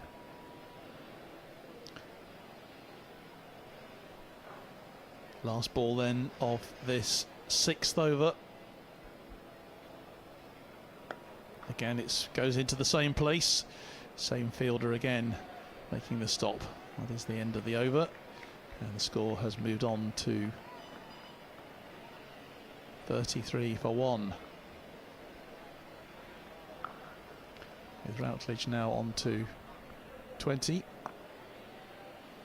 And but difficult to know which way this one's going to go, really. Someone has got to come in and start hitting you know, some scores, haven't they, for MCC. UCAF will be delighted. I'm sure Connie Cant and the team will be delighted so far with the way it has gone. They've kept them down below the run rate that's required, but things, as I say, can change very quickly. They've just had a long chat, the two batters, and I just wonder if that's some kind of discussion about strategies to beginning to perhaps start hitting a bit. And I think we are going to have a bowling change here, aren't we, as well? For UCAF, Carly Rush, Private Carly Rush, is coming on to launch her seam attack. Based with the Adjutant General's Corps. 3rd year in the team, and she's from Lincolnshire. Been playing cricket since she was 8 years old, apparently. But I'm sure all of you have been playing cricket since you were old enough to pick up a cricket ball. Just tell us how you started then, both of you. Well, I have been playing since I was 7 or 8 in primary school. So my brother used to take me along with him, and then just grew like for the sport, and here I am, still playing. And loving every moment of it, of course. And the same, I'm same with you as well, I'm sure. No, for me actually, I started off playing hockey. Cricket is fairly new to me as a sport, but the Navy have really let me develop my skills over the last few years, enabling me to be here today. Well, that's really important as well. So the first couple of deliveries then of this first over from Carly Rush, and again, accurate bowling to start with as well from Abby as well. Accuracy, really important. That's the key, really, and the UK Armed Forces have really shown that, I must say, from each end. She comes in again. Back in a good delivery. It's fielded by Georgie Start. And this is what builds the pressure on the batters, isn't it? That's where the mistakes come. Yeah, they feel there is that thing. We've got to go for it. We're behind on the run rate. We need to really be upping it as well. So accurate bowling again down the offside. It'll be fielded out in the covers area and returned by UCAF. 35 for 1.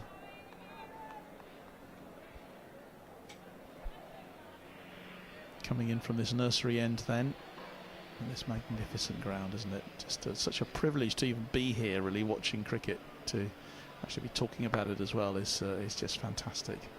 Absolutely. And Connie Kant just marshalling the troops. Just keeping it absolutely tight. Rush comes in. Again, that's not going to find its way through. That's another dot ball.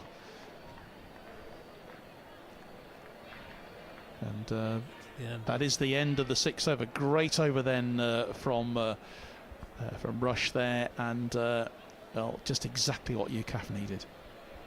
Yes, 35 for 1. Excellent tight bowling, and they're just struggling to get the ball away, and the pressure is going to be mounting on MCC. 35 for 1 after 7. I mean, somebody's got to actually take charge and just go for it now.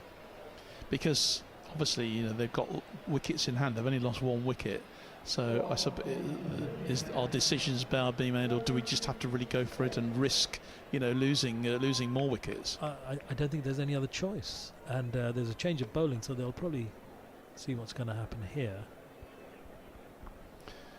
Yeah, there is another change of bowling. So this time coming on for them is State. Yeah, that's she's.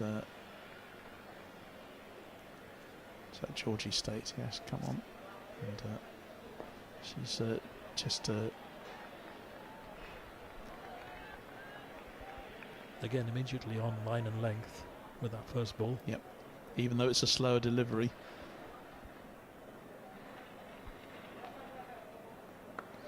Trying to force it away was Routledge. They'll just get a single. I think that's all they're going to get out of that.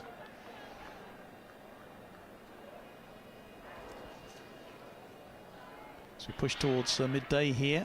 The midday sun beating down on us. I think everyone was a little bit worried, obviously, for the early start to the early in the year, I should say, for this T20 this year. It's the earliest I can remember, the beginning of April. We usually judge it by when the Army-Navy rugby is happening, and of course that's not happening at Twickenham until next week. So to have this before then, but the weather could not be better, could it? This is perfect weather. No, exactly. For cricket, so we're very lucky. Not quite St Vincent and the Grenadines weather, but No. we're getting there after that long winter we've had. So at the end of It's close, it's close. Getting there. it's definitely perfect spring conditions here. And nice to see the support. I mean, the quite a large number of people here today. Despite the fact that we've got this tube strike happening from about now, actually. I managed to get here on the tube just it was beginning to wind down a bit. Very quiet, actually. I think a lot of people have decided not to come into town today, maybe working from home. Working from home, yes, Yeah. exactly. But we'd like to see more people here, obviously, at Lord's. That's in the air, and and it's been dropped by the captain, and well, she'll be disappointed about that, of course. And that was a real opportunity there. Presley Smith hitting that one instead. They take the single at the end of the 8th over, and so the team from the MCC move on to 39 for 1 then after 8 overs, and time for me to hand over back to Simon Hunter again. Yes, that's a big let-off there, really, that catch. She'll be very disappointed to have spilled that one. That should have been taken, and that really would have increased the pressure on MCC. So it's 39 for 1 after 8. As you say, Avinash, that pressure starting to mount, and she'll be fuming. You saw her body language just after that drop. It's one you can almost feel the irritation, can't you? Yes, We've all been there. Yeah, absolutely. And it really would have put the pressure on, as I said. But they're still going very well, the UK Armed Forces, because 39 for 1 after 8, you know, with a target that they've got 150, I'm not sure that that's manageable unless they start putting their foot down. Not sure the Fuller delivery that's driven back past the stumps. They've done a decent job of containment, as you allude to, especially with that shorter boundary on one side, and an outfield is quite free-flowing, so to speak. Not for 3, Carly Rush.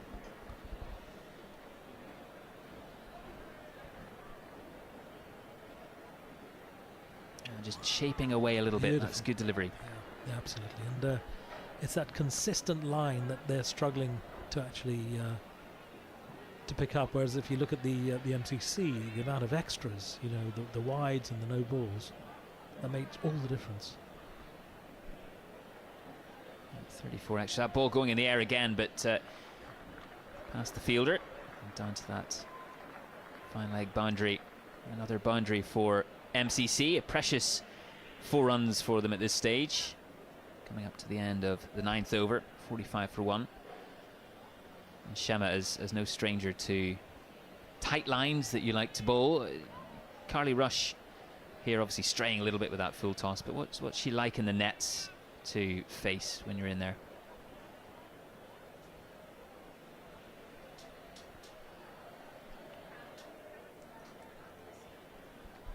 Just see the ball being chipped in the air past backward point as well. Rush coming in.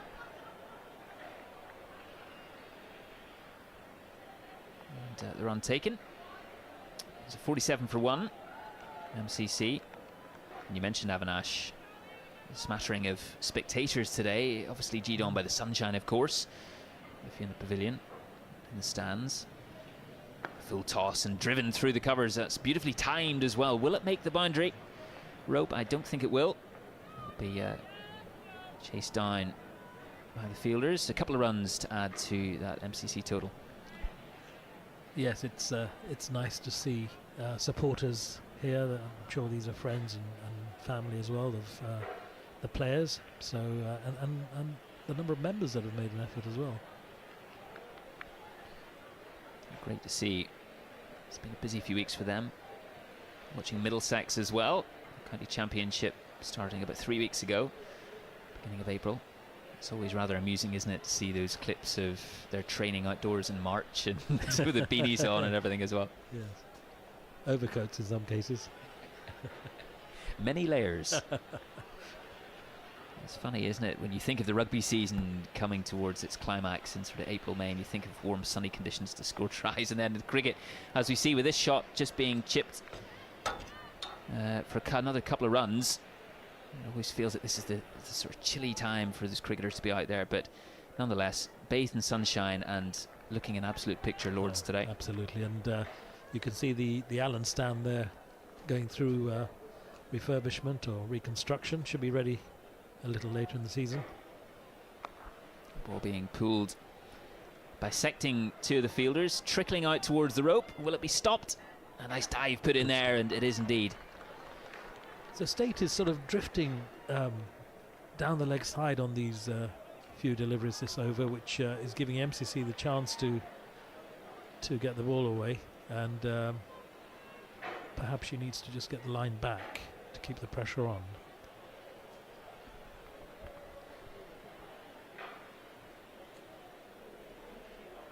Bit of a costume change at the moment at the non-striker's end. I think we're good to go again. Just fixing her pads there. His right ledge. Little back of a length and just punched through the gap, but no run taken. The sweeper comes in. That's much better line.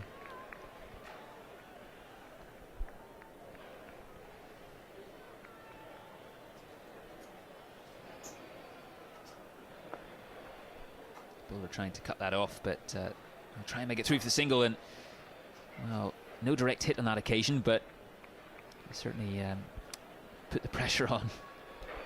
Another example of the fielding there. When that ball came in, 2 other fielders from the covers backing up, not just 1 but 2. It was excellent, really excellent. They're playing as a team here. The ball's just pass it back down to halfway down the wicket.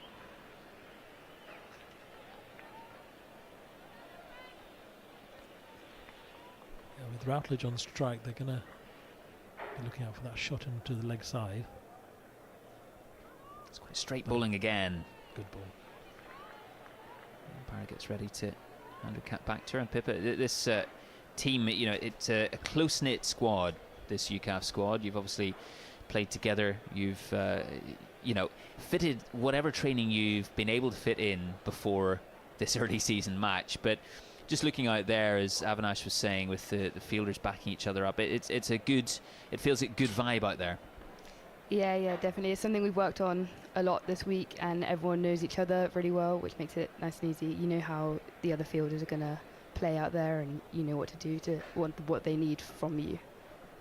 And obviously the experience to lead on in terms of learning a lot from Amanda and seeing what Potgieter scored again today. And Connie Kant as well leading from the front. It seems as if there's quite a bit there to, as the batsman just swings and misses there, there's quite a bit of experience to lead on in that side too. Yeah, definitely. Learn from the best. Any rivalry between the services when you're playing in a combined team?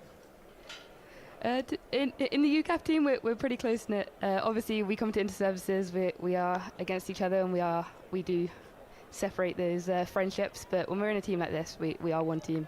We come together as the UK Armed Forces. You so sure, Shama? You're sort of shaking your head for a second there. We're about to spill some sort of big scoop, are we? So when we come together for UCAF, obviously we are one, but when we are playing inter-services, we are no friends. And that's the way it should be. Yeah, but we say hello, hi, but when we go on the field, You we're compete. total strangers. Absolutely. Kant chases that ball down, bisected the fielders, but doesn't make its way over the rope. So 59 for one now, 3 runs added to the score for MCC. And Routledge, having scored 72 last year, 32 not out, Presley Smith and 20. Presley Smith's been quite obdurate so far.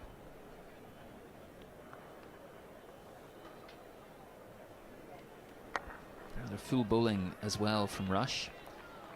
The ball just drifting perhaps as well in the breeze, isn't it? Yes, there's a little almost like swing. You can see the swing, but her line has been superb throughout the innings. Really, really impressive.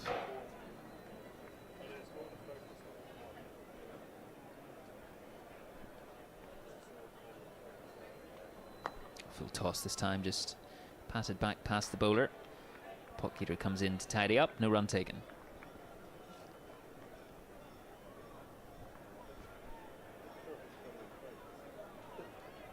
Keenly contested fixture over the years, this one. Sadly, 2 years ago washed out. Last year going the way of MCC by 60 runs. Decent length delivery, just squirting off the inside edge out towards the sweeper. Yes, again, a very good ball, and she just managed to get a bat on it. So 60 for 1 after 11. MCC in some difficulty, really, given the target that they've got. They need 90 in 9 overs. 10 an over in from here. And UCAF putting that pressure on very nicely. Yes. Good bowling, good fielding, but all the batting was very good as well. A couple of really, really important innings when they were in batting. Yeah, the composure we noted earlier, Avinash, with Potgieter and Kant at the crease, Connie Kant just being able to soak up that bit of initial pressure at 21 for 2 and really going through the gears, which was very impressive. 112 run partnership. Yeah, two absolute professionals who have obviously been playing for a long time, and they always turn up. Franks it is, and a new over and change of bowler. Ball just forced out towards extra cover, no run.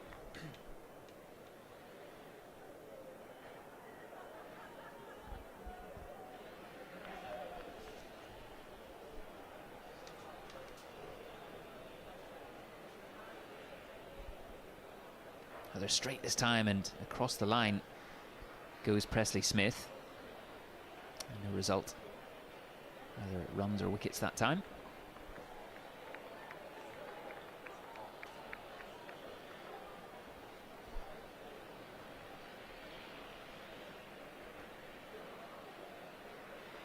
Shorter this time and pulled around the corner, but only as far as the fielder. Deflection off the knee, so they will take the single.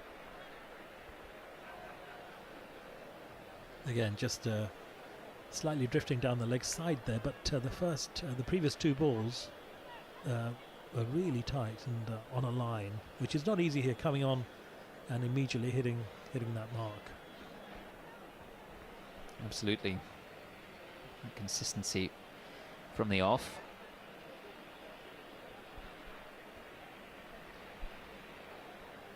As Franks comes in. Full toss again. Goes down towards fine leg. Something noted in the Ashes as well in Australia, how Mitchell Starc would be warming up and bowling effectively a couple of overs on the outfield before getting his work underway, so that in effect he would be bowling his third or fourth over by the time the innings began. And you saw the consistency he was able to exert there. So as you say, getting as a free hit signalled, that no ball, getting that consistency from the start is absolutely key.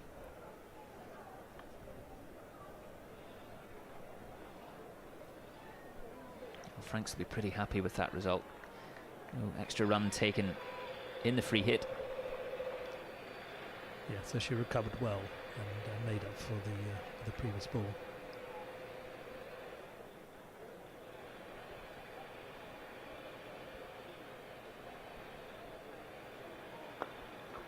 Punched up towards mid-off for no run.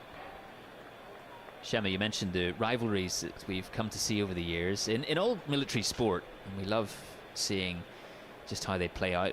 When it comes to inter-squad practices and games, for UCAF, I take it that's there as well in full force.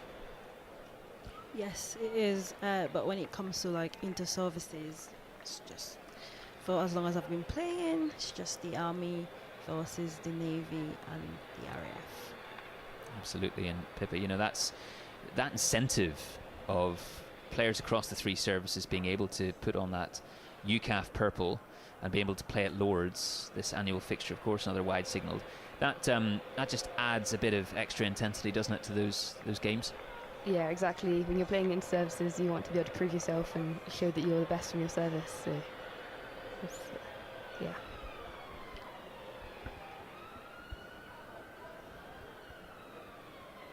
That's rather wide again and signalled as such. The third wide on the trot, and I think Franks is noticing that Routledge is sort of trying to charge up the wicket to try and attack, and she's sort of at the last minute varying the line. I think she'd be better off just going straight. Straighter this time. Nice glance off the legs. Flicked out to deep mid wicket. And the end of another over. It's 68 for 1 after 12. MCC chasing 150 to win this match. That's required run rate going up and up and up. UCAF keeping the tabs on them. Still another 82 required. Yes, UCAF have got this very much under control, really, and MCC need to come up with something dramatic here. And I suspect Routledge really now has to start taking a few risks and just charge up the wicket as she has been trying. Change of bowling or no, rush again, continue. Indeed. Talking about forcing the pace, it hasn't necessarily been easy on that wicket, has it? It's not necessarily coming on as much as they'd like it to. No, that's true. That is true.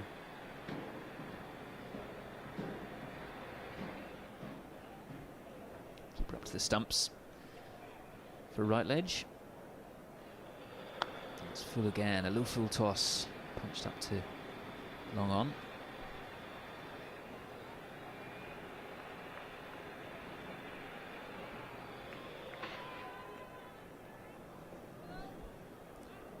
And the field has been placed very well as well, because you'll see the ball is generally going to a fielder.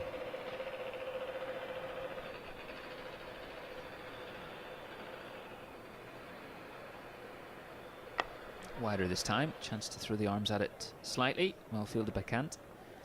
Comes into the keeper and a single taken.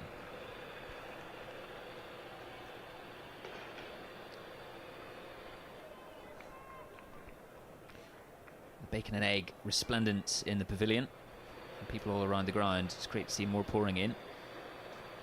Many places you'd rather be in general, but certainly on a sunny day. Straight, nicely swept as well, out to the boundary, but it's going to be stopped just inside the rope. A little stumble, but gets back nonetheless. Good piece of fielding, that. I think acknowledging some applause from the crowd as well. Yes, because that was hit quite hard, and she made good ground quickly. I know there was a bit of stumble at the end, but saved a few runs there. It's a very short boundary there. Chipped in the air, and it's going to be caught. It is caught quite low down. Camp makes the catch. And a timely wicket as well for UCAF. That pressure telling. And Presley Smith chipping that straight to cover. Yes, a very, very nicely taken catch and a good ball, really, that made her play that shot, feeling the pressure. Inviting the drive, wasn't it, that delivery? Just enough flight on it, really, and not getting the bat angle quite correct. MCC feeling the pressure now, and let's see who it is who's going to come in. They may well promote one of the middle order batters to come in next, higher up than they would otherwise. Second wicket falls in the 13th over. MCC a lot of work to do. Still just under 80 runs adrift, 79 to win for them in just over 7 overs. So all to do. UCAF will be delighted to get that second scalp. Not quite sure who it is who's coming out to join Izzy Routledge, but she's gone up to have a long chat and is walking with her to Barbara Smith, it seems.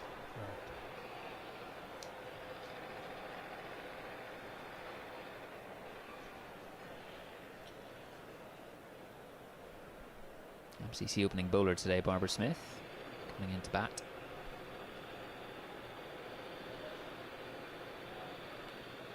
Yeah, she's a right-hand middle order batter, and I think she's been promoted slightly up the order. Plays for Gunnersbury.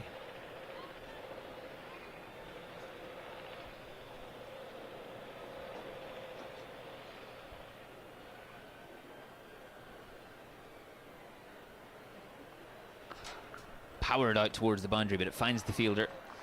A low full toss from Rush. Yeah, there's a statement of intent there, isn't there? They've got to get the move on, as you said yourself, Avinash. Yeah. Perhaps sometimes when the equation is simpler, as in you have to go for it, perhaps clears the mind a little, does it? And that's a beautiful strike. Wonderful 6 into the stand. Lovely shot indeed over mid-wicket. And they need a few more of those, MCC. Yeah, I think the bowling's going to need to be very tight now, because these two have obviously decided that there's only one way here now, which is to just go for it. And that short boundary to the grandstand is what they will be targeting, especially when the bowling is from this nursery end. 2 right-handers at the wicket.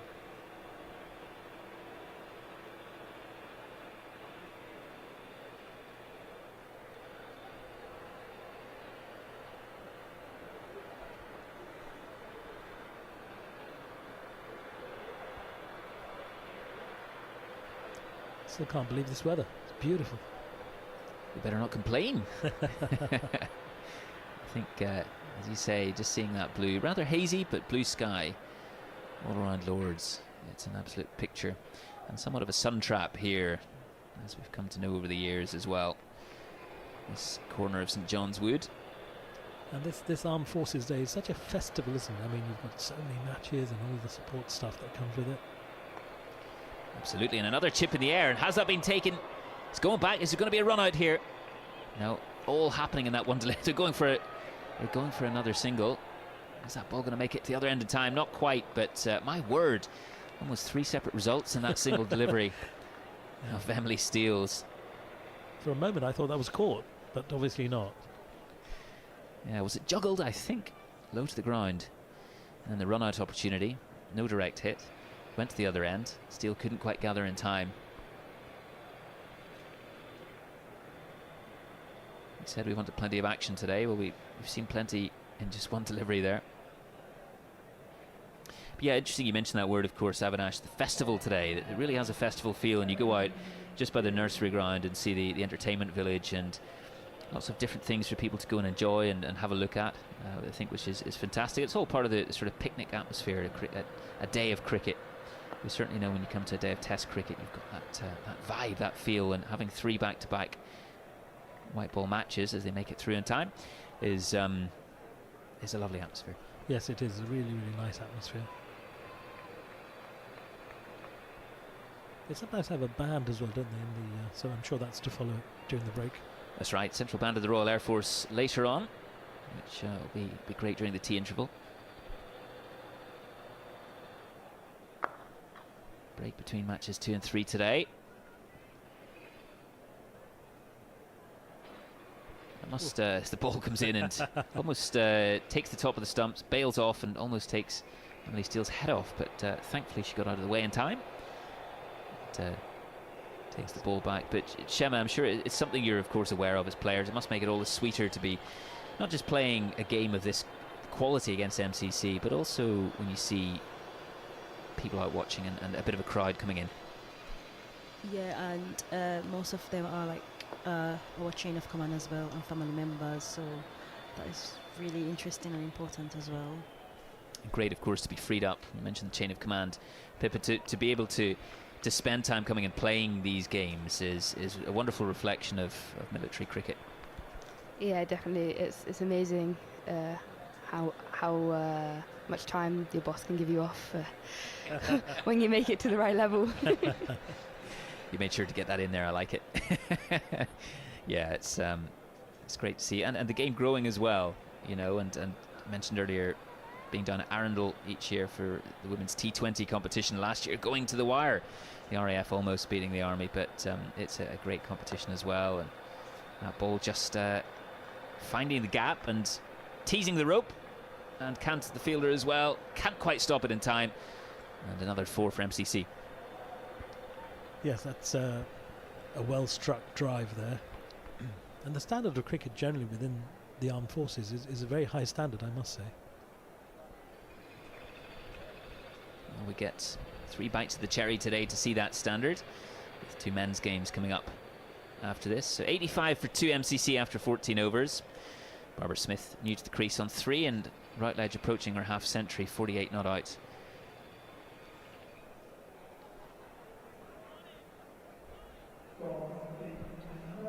Six overs to go. I mean, you wouldn't rule it out if MCC decided to go for it. It is still very possible. Plenty of wickets in hand, so you wouldn't rule it out. That's indeed the benefit of just being 2 down, I guess, trying to force the pace. And now the wily medium pace of Amanda Potgieter coming in. Never easy to get away. Such a key player for the side. Batting, bowling, fielding. And she's seen it all over the years as well. Well, I was just going to say, it's the experience, you see. This is the stage at which you need someone with that experience coming in. Ball tickled round the corner. And they get the single in the end. I think Routledge trying to protect her helmet there. I mean, Potgieter will be happy to give singles off every ball. It doesn't really cost that much. It's about keeping it tight. Got to take a few gambles here, MCC. Potgieter will be well aware of that. Just ball coming off the pad.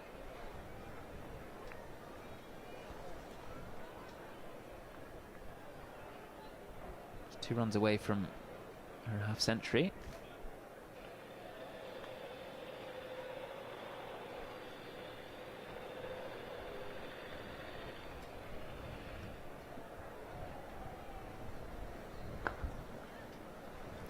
Punched up to mid-off for a single. That's well run. We said over the years, and you hear many say, I guess Avinash as well, of the value of an all-rounder when it comes to bowling, because they know what the batter's thinking. And Amanda Potgieter here will be thinking like a batter, going, they've got to take these chances, especially with Routledge on 49. That's such a massive bonus when it comes to putting it in a certain spot. Well, exactly. Yeah, she puts herself in the batter's shoes and says, "This is what I'd be doing," and she's expecting them to charge. Ooh, and that ball chipped up in the air. It's going to be another catch. Fantastic at gully there. A 3rd wicket for UCAF. That pressure continues, and Emily Steele, the vice-captain, taking the catch. I mean, that's the word, isn't it? Pressure. That's what made her play that shot, and a really well-taken catch. There's not easy, but very comfortably and confidently taken, and MCC now in all sorts of trouble. 3rd wicket falling with 87 runs on the board. 150 the target, and they're now into the 15th over MCC. UCAF will be cock-a-hoop with that.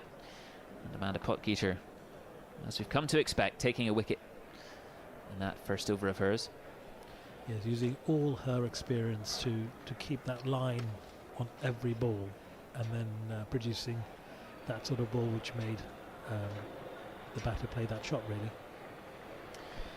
Whether Shema it's in training or in matches themselves as well, just how much does that calmness emanate from Amanda? How much can you feel that sort of vibe coming with her experience as well, especially when you get maybe in some tight situations? Just how much can you feel that calmness kind of spreading through the squad? I mean, she has a wealth of experience, so if we are in a situation, we can always count on her, and then that kind of build our confidence, knowing that she is yet to go into bat, or she's there to bowl when needs be. So it's good. It's really good to have her, and hope we can have her. Someone that you can always rely on. You know that if others perhaps don't deliver, she's there. Yeah. And magically, she always delivers in that time. She's a great player. She really is. Yeah, wonderful. And just how approachable Pippa is she when it comes to picking her brain maybe on certain things that you want to find out, or you know, trying to find out about some of those experiences she's had over the years. Yeah, she's very easy to talk to as a newer player myself. Just going to her and asking for some advice on, you know, how to improve my batting, how to improve my bowling. She's really helpful, really inspirational. Yeah, brilliant to hear. On the money again with that delivery, Potkeeter. Batsman and batter couldn't do much with that.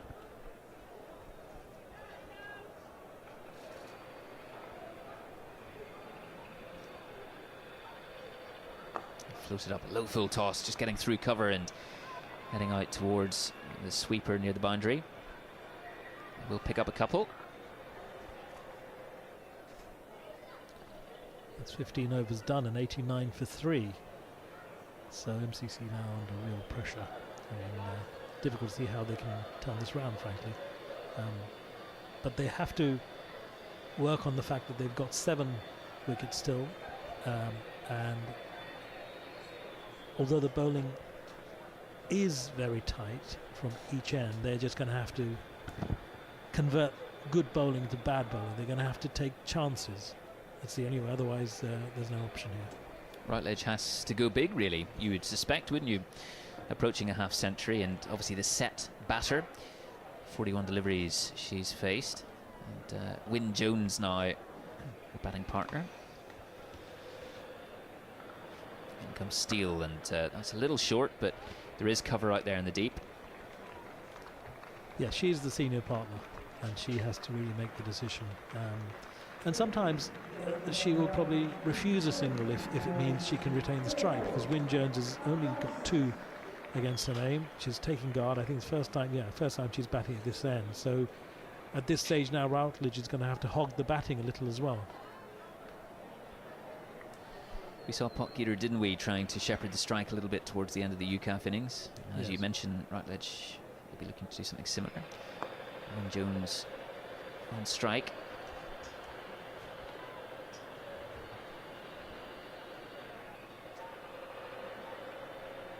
Steele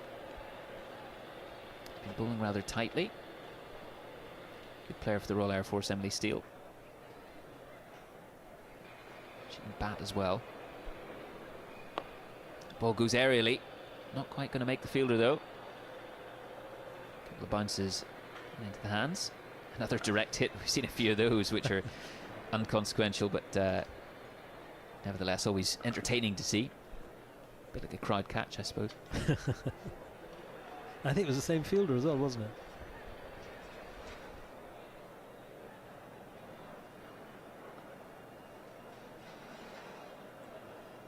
Short and thumped, cross-batted down to long on. Yeah, the UK Armed Force will be happy to let them take the singles. It's the 4s and the 6s that they need at this stage now. Singles aren't going to do it. Seeing the flags blowing quite freely in the breeze towards the grandstand. Getting that ball to move away from the pavilion end, Emily Steele.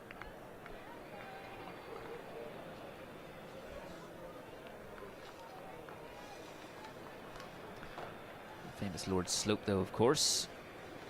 Bringing it back down the wicket on occasion. Oh, and that's aerial, but it's gone over the head of Kant. He's chasing after it, and they'll look to pick up a couple here.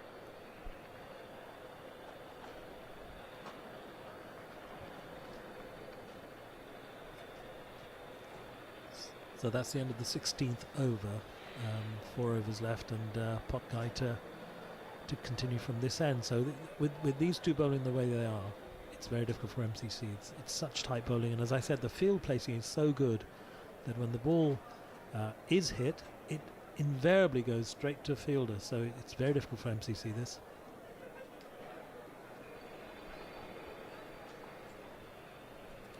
Potgieter ensuring her field placings are the way she wants them. Keeper just back now as well. I think she's just probably moving a couple of fielders back onto the ropes. It's good length delivery. Just in that channel, isn't it? A big slog sweep attempted with that short boundary, but no connection made. Super ball.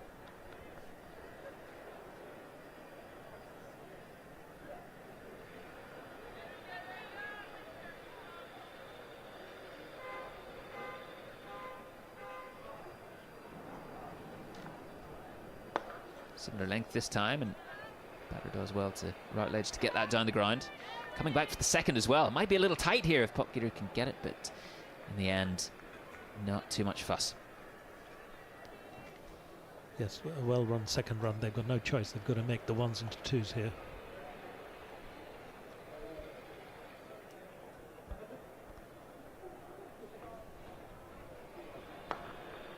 Full and driven, only as far as mid-off.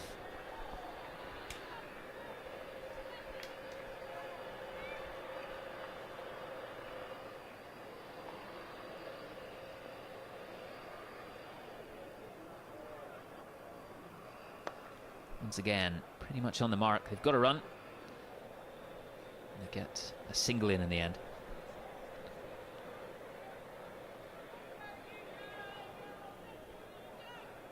So the flag that we see above the other dressing room, is that a combined flag or any idea? It will be up there, along with the MCC flag. Yeah, UK Armed Forces. Right, combined flag, right. UK Armed Forces, which was Combined Services back in the day. Now UK Armed Forces playing under that flag, and with the typical purple shirt. It's a bit more navy today. Oh, and a beautiful strike into the grandstand, a wonderful 6. They need quite a few more of those, MCC. Yes, Routledge really picked that one up early, and I think we'll probably see. Was it Routledge? I think it was, or was that Wyn Jones? I thought it was Routledge. Routledge, I think. Yeah. So she's probably going to need to hog the strike a little now to give them any chance. 104 for 3 off 17 overs, 46 runs needed off 3 overs, just over 15 runs an over. It's a tall ask. But while Routledge is there, MCC will hope. What can Wyn Jones do to assist? She got a few lusty blows in her locker.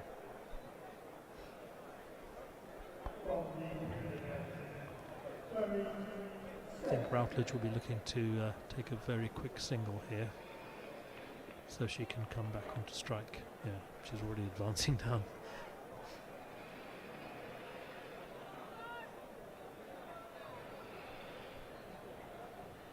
But wider from State, straight through to the keeper.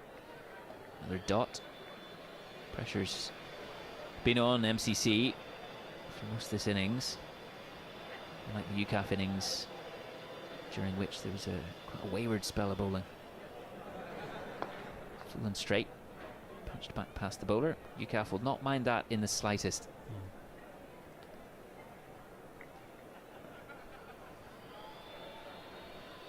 Yes, I think the key difference has been the bowling, hasn't it, really? The UCAF bowling has been very disciplined. To go aerially. Oh, and the dive goes in, but it goes towards the fence at the pavilion. 4 runs scored. A nice straight shot there. Nothing quite like a straight drive in cricket. It's pleasing, isn't it, Avinash? You know, when I've been batting and hitting a few straight drives, it feels like nothing else. And in terms of the sort of batter-bowler relationship, it kind of sends a statement to the bowler. It absolutely does, especially if it's been powerfully hit. Trying to do it again, but kind of hooking it a little bit off the inner half of the bat. It's been very pleasing, this innings from Routledge, to watch. Wyn Jones trying to do what she can. A couple of balls remaining in the over. Try and power through here, and will there be a direct hit? Not quite. Potgieter prowling. She so often does.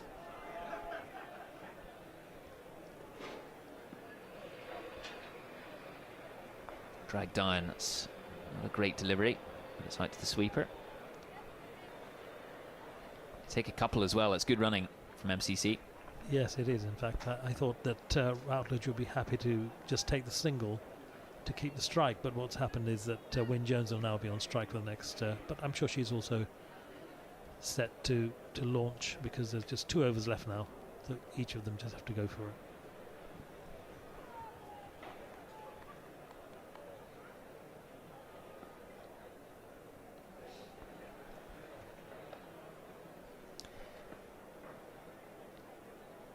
In the distance we see the men getting ready for their matches, which will follow this. Yeah, the unmistakable red Army kit.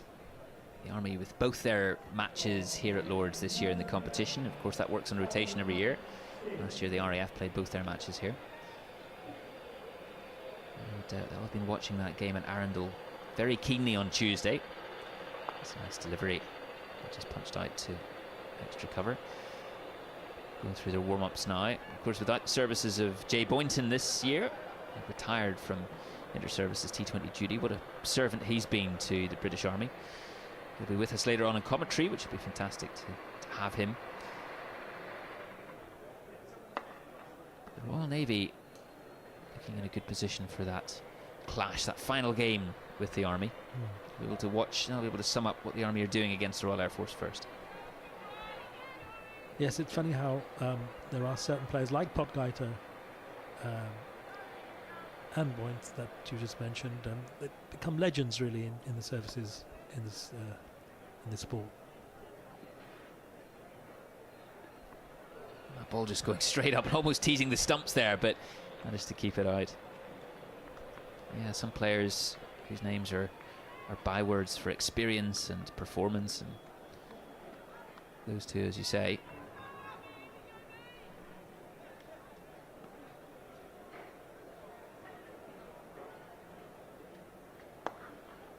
Back past the bowler.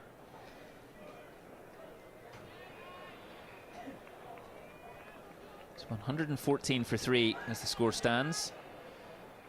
Well off that target of 150. Just 8 balls remaining.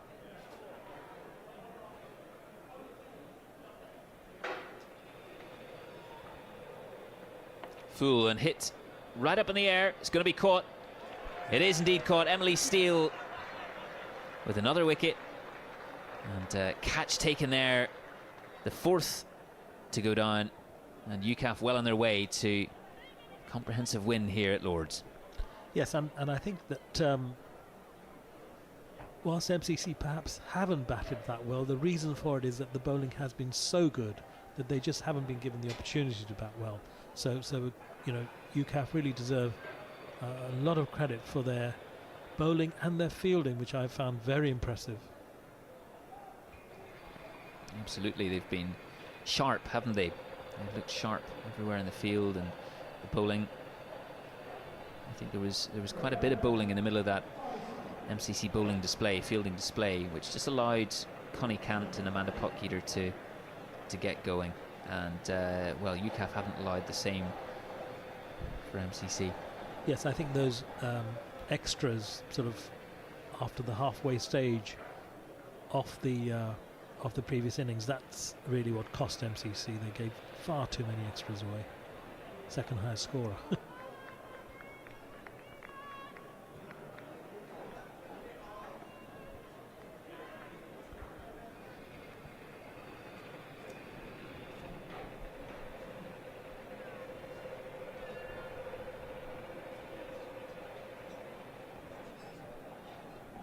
Beautiful day here at Lord's. Sun shining, more and more piling in, enjoying the action.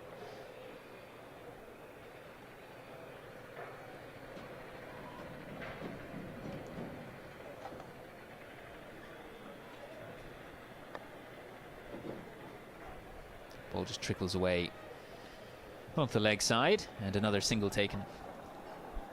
So the last over coming up, and the left-handed Tyson with that single will remain on strike rather than Routledge. So, I mean, it's pretty much just seeing out the innings, isn't it? There's not much anybody can do now, but nonetheless, I'm sure they'll want to get a few hits here just to make a point. Effectively needing 6 sixes to win this game. 34 runs required in this final over. Till to bowl it.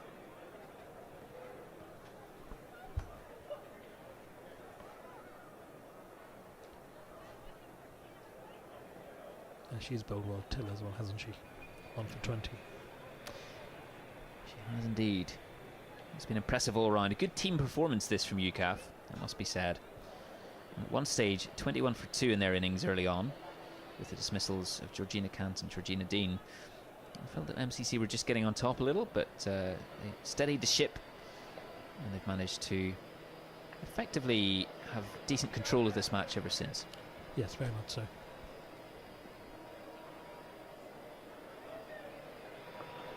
Short, pulled away to the fielder on the boundary. Dean it is out there.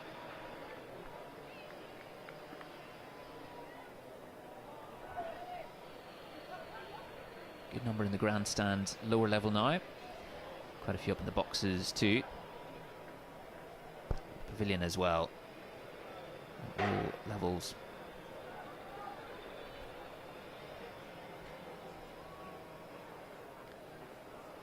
With that short boundary to the grandstand here, you really need to have control on your line coming in from there.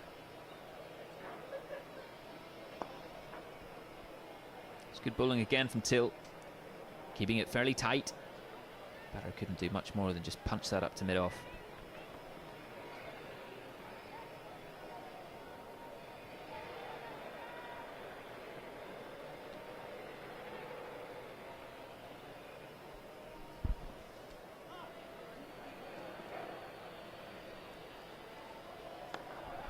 Sliced away, opened the face, and to good effect there as well.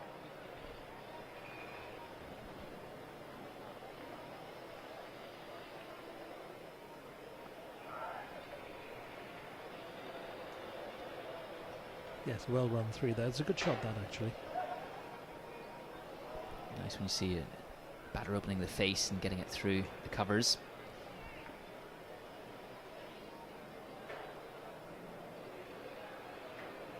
Short and pulled, timed nicely, but a fielder's there to meet it just ahead of the boundary.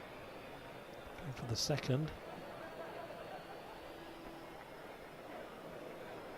Right ledge on to 71 not out. It's been a lovely innings from her. Just hasn't really had the support today, has she? No, that's the thing. You always need somebody at the other end to kind of do their bit.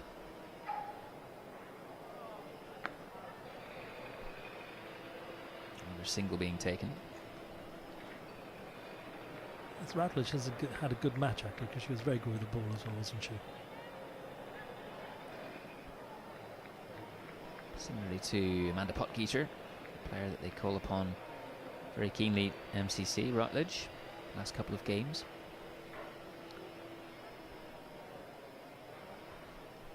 Oh, and that's a nice angle to find. That'll find the rope.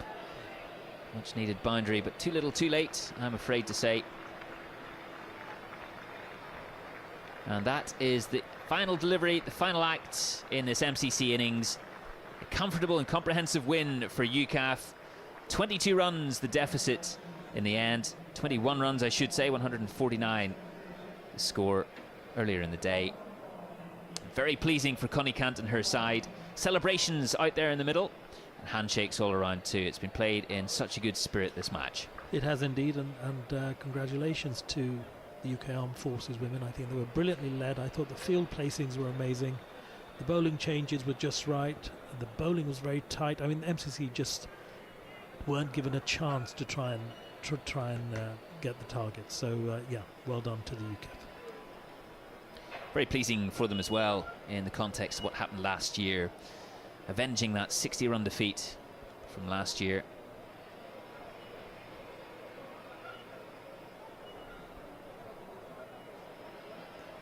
But very impressive this time around.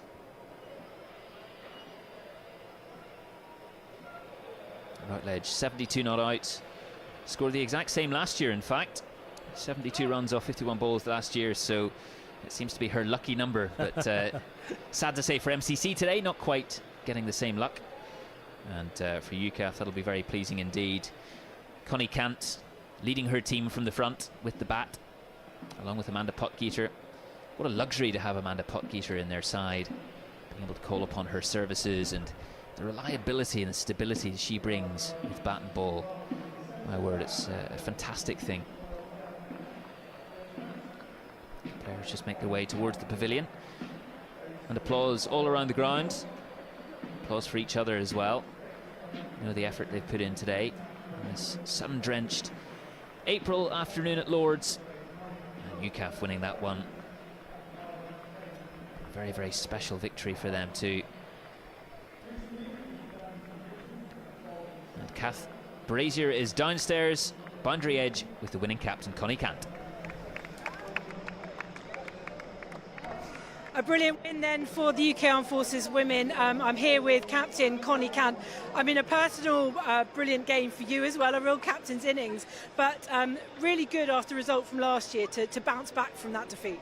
Yeah, it was really good to see. I wasn't able to make it last year because of exercise and deployments and stuff, and it was really nice coming back, seeing the girls again, getting back into the swing of it, and seeing how everyone's come on over the winter, and really getting to grips with the new team. It was really nice to see. I'm not saying you're the difference, but a much stronger performance this year, largely built on a really good partnership between you and Amanda Potgieter. Yeah, not helped by my sister letting me down straight away. So yeah, I think we really settled the ship, which was nice. We didn't panic. We didn't feel the need to go out there swinging. We just kept it ticking over quite sensibly. And I mean, I was a bit gutted not to get the 50, but Amanda did so well. And yeah, I think as a team we just played really sensibly, really nice, really controlled. And how hard is it when you've set a score, a good score, 149, but you know there have been bigger scores and you probably were hoping for a bit more. How hard is it to defend that score in a way? I'm just really aware the band are right next to it if they go into mode any minute. But yeah, really, how is it hard to defend that? And obviously you've got the bowlers for it. Yeah, so I was hoping for more like 170, 175. I mean 149. I did think we could defend it, but I thought it would be tough. And I really wanted the bowlers just to keep on their lines, keep on the plan. And I think they did that really, really well. I think we managed to set quite good fields to them. There weren't that many boundaries because our boundary fielders did really, really well. So I think we played really sensibly and it was good to see. Connie, thank you so much. I hope you're going to stay and enjoy the rest of the day. A really sunny day here at Lord's, and we now have the first and second game of the Men's Inter-Services Championships coming up next. And live on BFBS, it will be at 13:15. It will be the Army against the RAF.